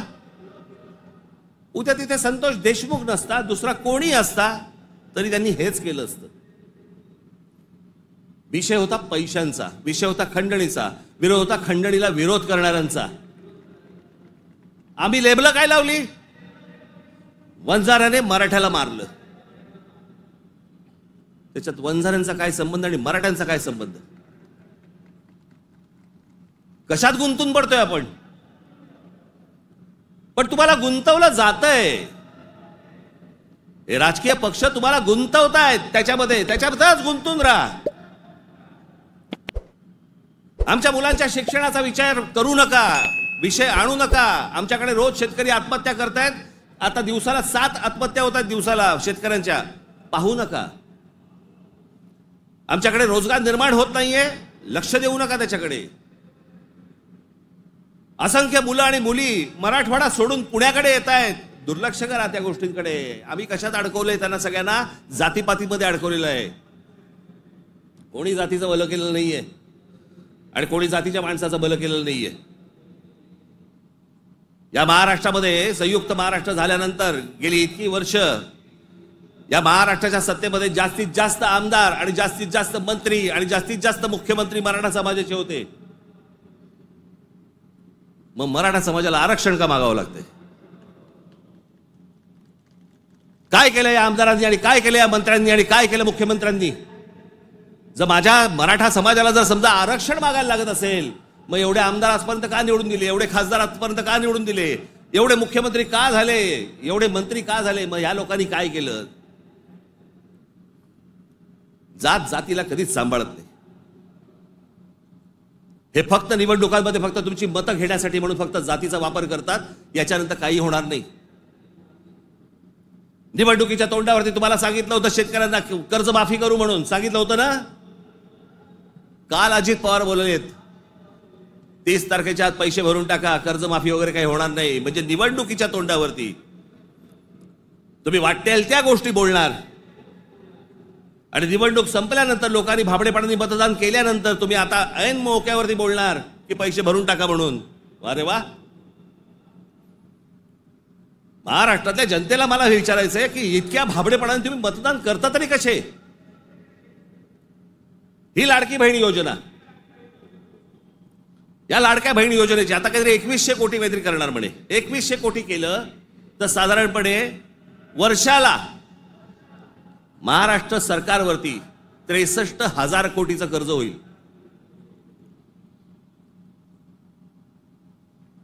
म्हणजे साधारणपणे 5 वर्षाचे काढा तुम्ही किती होतात. 3-3.5-4 लाख कोटी होतात. हे फक्त वाटण्यात.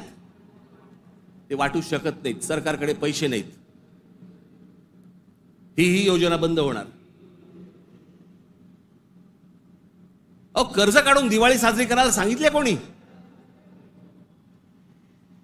जे मूळ प्रश्न आहे, जे रोजगाराचे प्रश्न आहेत, माझ्या महाराष्ट्रामधल्या माझ्या मराठी मुला मुलींना नोकऱ्यांचे प्रश्न आहेत, ते सोडवा. आस्थापना येत आहेत आणि तुम्ही बाहेरच्या लोकांना भरताय कंत्राटी कामगार म्हणून. माझ्या महाराष्ट्रामधल्या मुलांना कळत नाहीये, मुलींना कळत नाहीये. कारण आम्ही गुंतवलेत कशात. आम्ही जातीत गुंतवलेत. मारामाऱ्या करा, डोकी फोडा, व्हॉट्सअपवरती जातीत शिव्या घाला, हे उद्योग आमचे सगळे सुरू आहेत. मूळ प्रश्नाकडे आहे कोणाचं लक्ष. खरं तर मूळ प्रश्नांवरती तुम्ही सरकारला धारेवर धरलं पाहिजेत, मंत्र्यांना धारेवर धरलं पाहिजेत. निवडणुकीच्या तोंडावरती ज्या ज्या प्रकारची तुम्हाला आश्वासन दिली त्या गोष्टी तुम्ही विचारल्या पाहिजेत. पण मुळात आपलंच लक्ष जर समजा नसेल तर बाकीच्यांचं फावणारच आहे.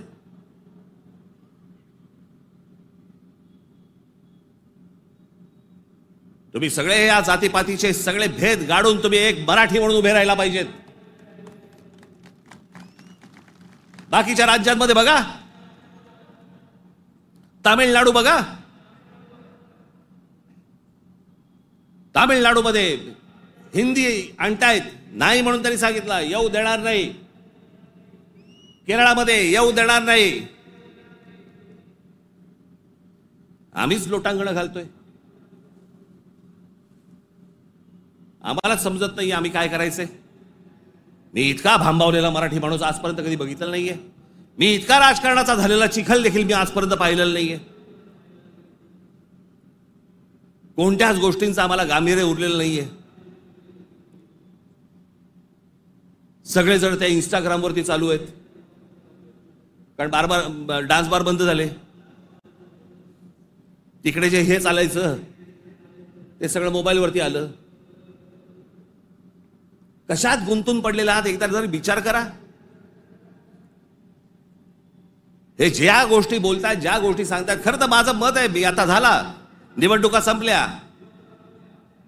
शिमगा झालेला आहे, होळी संपलेली आहे. तुमच्या साक्षीने सांगतो, माझं खरं तर देवेंद्र फडणवीस तुमच्या हातामध्ये एक चांगलं राज्य, सुसंस्कृत राज्य हातामध्ये आलेलं आहे. याच्याकडे नीट बघा. चांगल्या पद्धतीने मराठी माणसाकडे पाहणार असाल तर आमचा तुम्हाला पाठिंबा निश्चित राहील. प्रत्येक गोष्ट आमची ऐकून करा.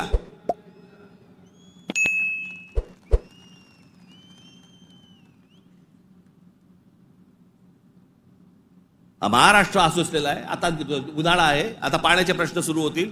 शेतकऱ्यांच्या आत्महत्यांचे आहेतच आहेत, कर्जांचे आहेत. कोणी कंपन्या येतात, त्या कुठची कंपनी आली ती लुटून गेले ते टोरस का काहीतरी. इतके भाबड्यात. आता पैसे दिले की महिन्याभरात दुप्पट होतील. कोण देतं असं करून. का गुंतवता अशा ठिकाणी पैसे तुम्ही. पण या सगळ्या ह्याच्यामध्ये मी तुम्हाला दोष देणार नाही. ही जी असुरक्षितता जी आलेली आहे ना, आर्थिक असुरक्षितता आलेली आहे, वैचारिक असुरक्षितता आलेली आहे, मंदिरांच्या बाहेर रांगाच्या रांगा लागल्या आहेत. जे बुवा बिवा जे काय आता सध्या नवीन आलेत सगळेजण, त्यांच्याकडे रांगाच्या रांगा लागल्या आहेत. लोक भक्तीने जात आहेत, भावनेने जात आहेत, अडकून पडतायत. ठीक आहे, पण चांगल्या गोष्टीत तरी पडतायत.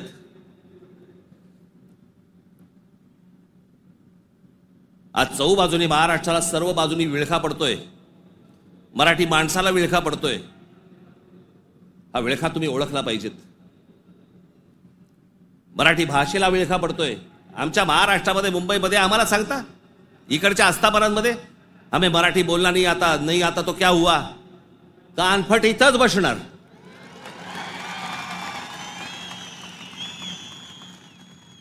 फालतू देशबीज सांगायचं नाही आम्हाला.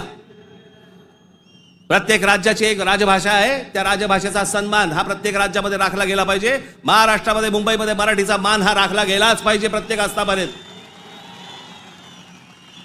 या महाराष्ट्रामधल्या उद्यापासून तयारीला लागा. महाराष्ट्रातल्या प्रत्येक बँकेत मराठी वापरली जाते की नाही पहिले चेक करा. प्रत्येक बँकेत, प्रत्येक आस्थापनेत तुम्ही मराठी म्हणून सगळेजण कडवटपणे उभे राहायला पाहिजेत. या देशामधला हिंदू हा हिंदू तेव्हाच होतो जेव्हा मुसलमान रस्त्यावरती येतात.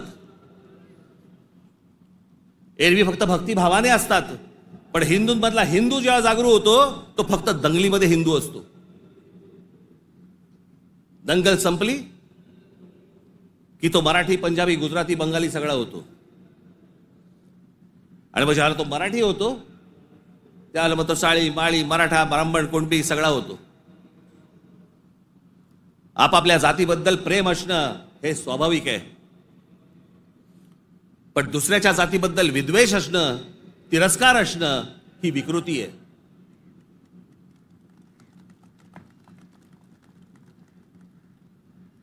आज सगळे राजकीय पक्ष बाकीचे आज केंद्रातले असतील, पूर्वीपासून चालू आहे, काँग्रेस असल्यापासून सुरू आहे. या सर्व प्रश्नांकडे तुमचं गांभीर्याने लक्ष असलं पाहिजे. मी आज फक्त तुम्हाला एक गोष्ट वाचून दाखवणार आहे. 1966 साली शिवसेनेच्या जन्माच्या वेळेला माझ्या आजोबांनी एक पुस्तक लिहिलं होतं. बघा, 1966 सालची गोष्ट बोलते मी तुम्हाला. 1966 माझ्या आजोबांनी एक पुस्तक लिहिलं होतं. मी ते लवकरच मी ते रिप्रिंट करून तुमच्या पुढे आणणार आहे. मी ते त्या पुस्तकाचं नाव होतं ऊठ मराठ्या ऊठ. ते पुस्तक आपण सर्वांनी जरूर वाचलं पाहिजे. त्या पुस्तकातला एक फक्त मायना मी तुम्हाला एक फक्त गोष्ट वाचून दाखवतो, आणि ही गोष्ट मला असं वाटतं सर्वांनी गांभीर्याने घेतली पाहिजे. या गोष्टींवरती विचार केला पाहिजे. पूर्वीची काँग्रेस असो, नाही तर आताची भाजपा असो, नाही तर अजून येणारे दुसरे कुठचाही केंद्रामधला पक्ष असो किंवा राज्यामधला, मराठी माणसांनी या गोष्टींचा विचार करणं गरजेचं आहे. हे आजोबांनी 66 साली लिहिलंय. तीच गोष्ट आज तंतोतंत आपल्याला लागू पडते. ती मी गोष्ट फक्त तुमच्यासमोर वाचून दाखवतो. भाषा म्हणजे काय बोलायचीच नाही, कमाल भाषा. आज महाराष्ट्राचा मराठा आत्मस्वरूपाला पारखा होऊन ना अरत्री ना परत्री, म्हणजे ना इथे ना तिथे, अशा मोहनीय अवस्थेत आहे. त्याचा उज्ज्वल भूतकाळ त्याने चुकूनही आठवू नये. त्याचा उज्ज्वल भूतकाळ, जे मी मगाशी तुम्हाला सांगतो ना, इतिहासातल्या चांगल्या गोष्टी, त्याचा उज्ज्वल भूतकाळ त्याने चुकूनही आठवू नये. या धोरणाने त्याच्या त्या इतिहासाची जडणघडण नव्या राजकारणी रंगढंगाला साजेशी बदलण्याचा उद्योग सध्या चालू आहे.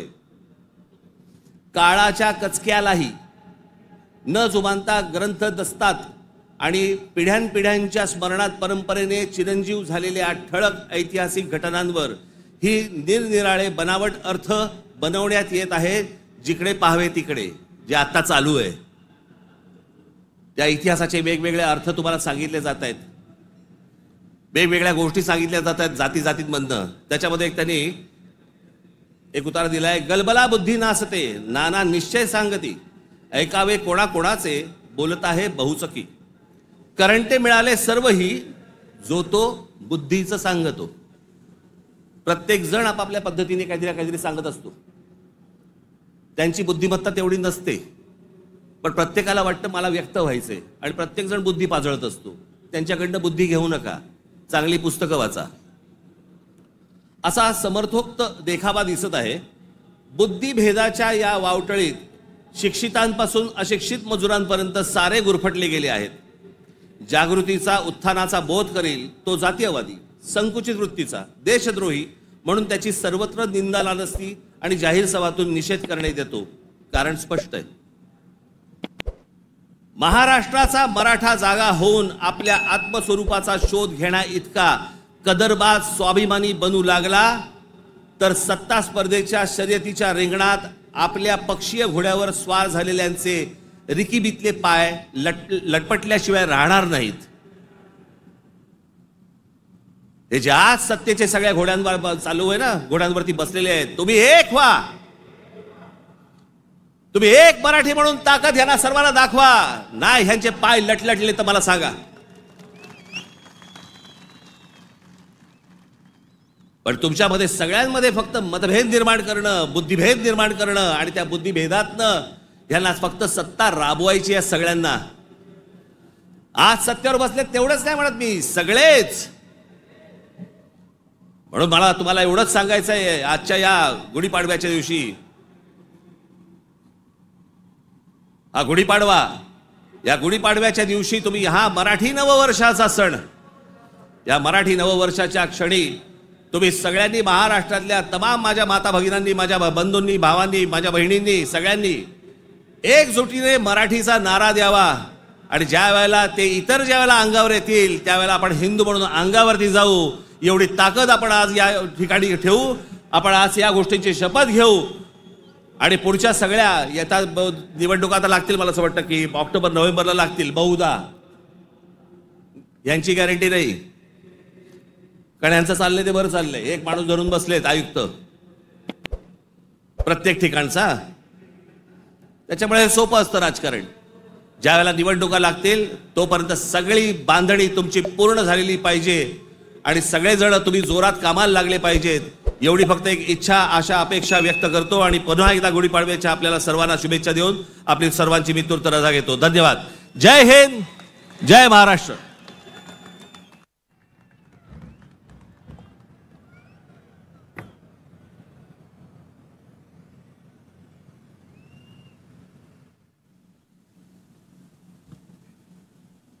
हे जे सगळं मी आजपर्यंत जे काही तुमचं प्रेम मला जे मिळालेलं आहे त्या प्रेमावरती आधारित आजपर्यंत जी सगळी घोडदौड सुरू आहे,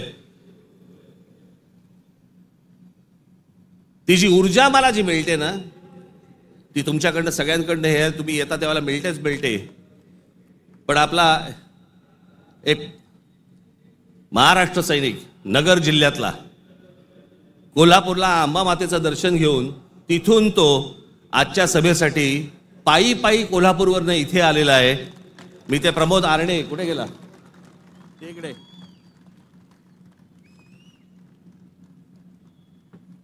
आता बस, हा पायी पायी तिथून आला. तुमच्या सर्वांसाठी तो महालक्ष्मीचं दर्शन घेऊन आलेला आहे आणि मला असं वाटतं की हीच माझी ऊर्जा आहे. धन्यवाद.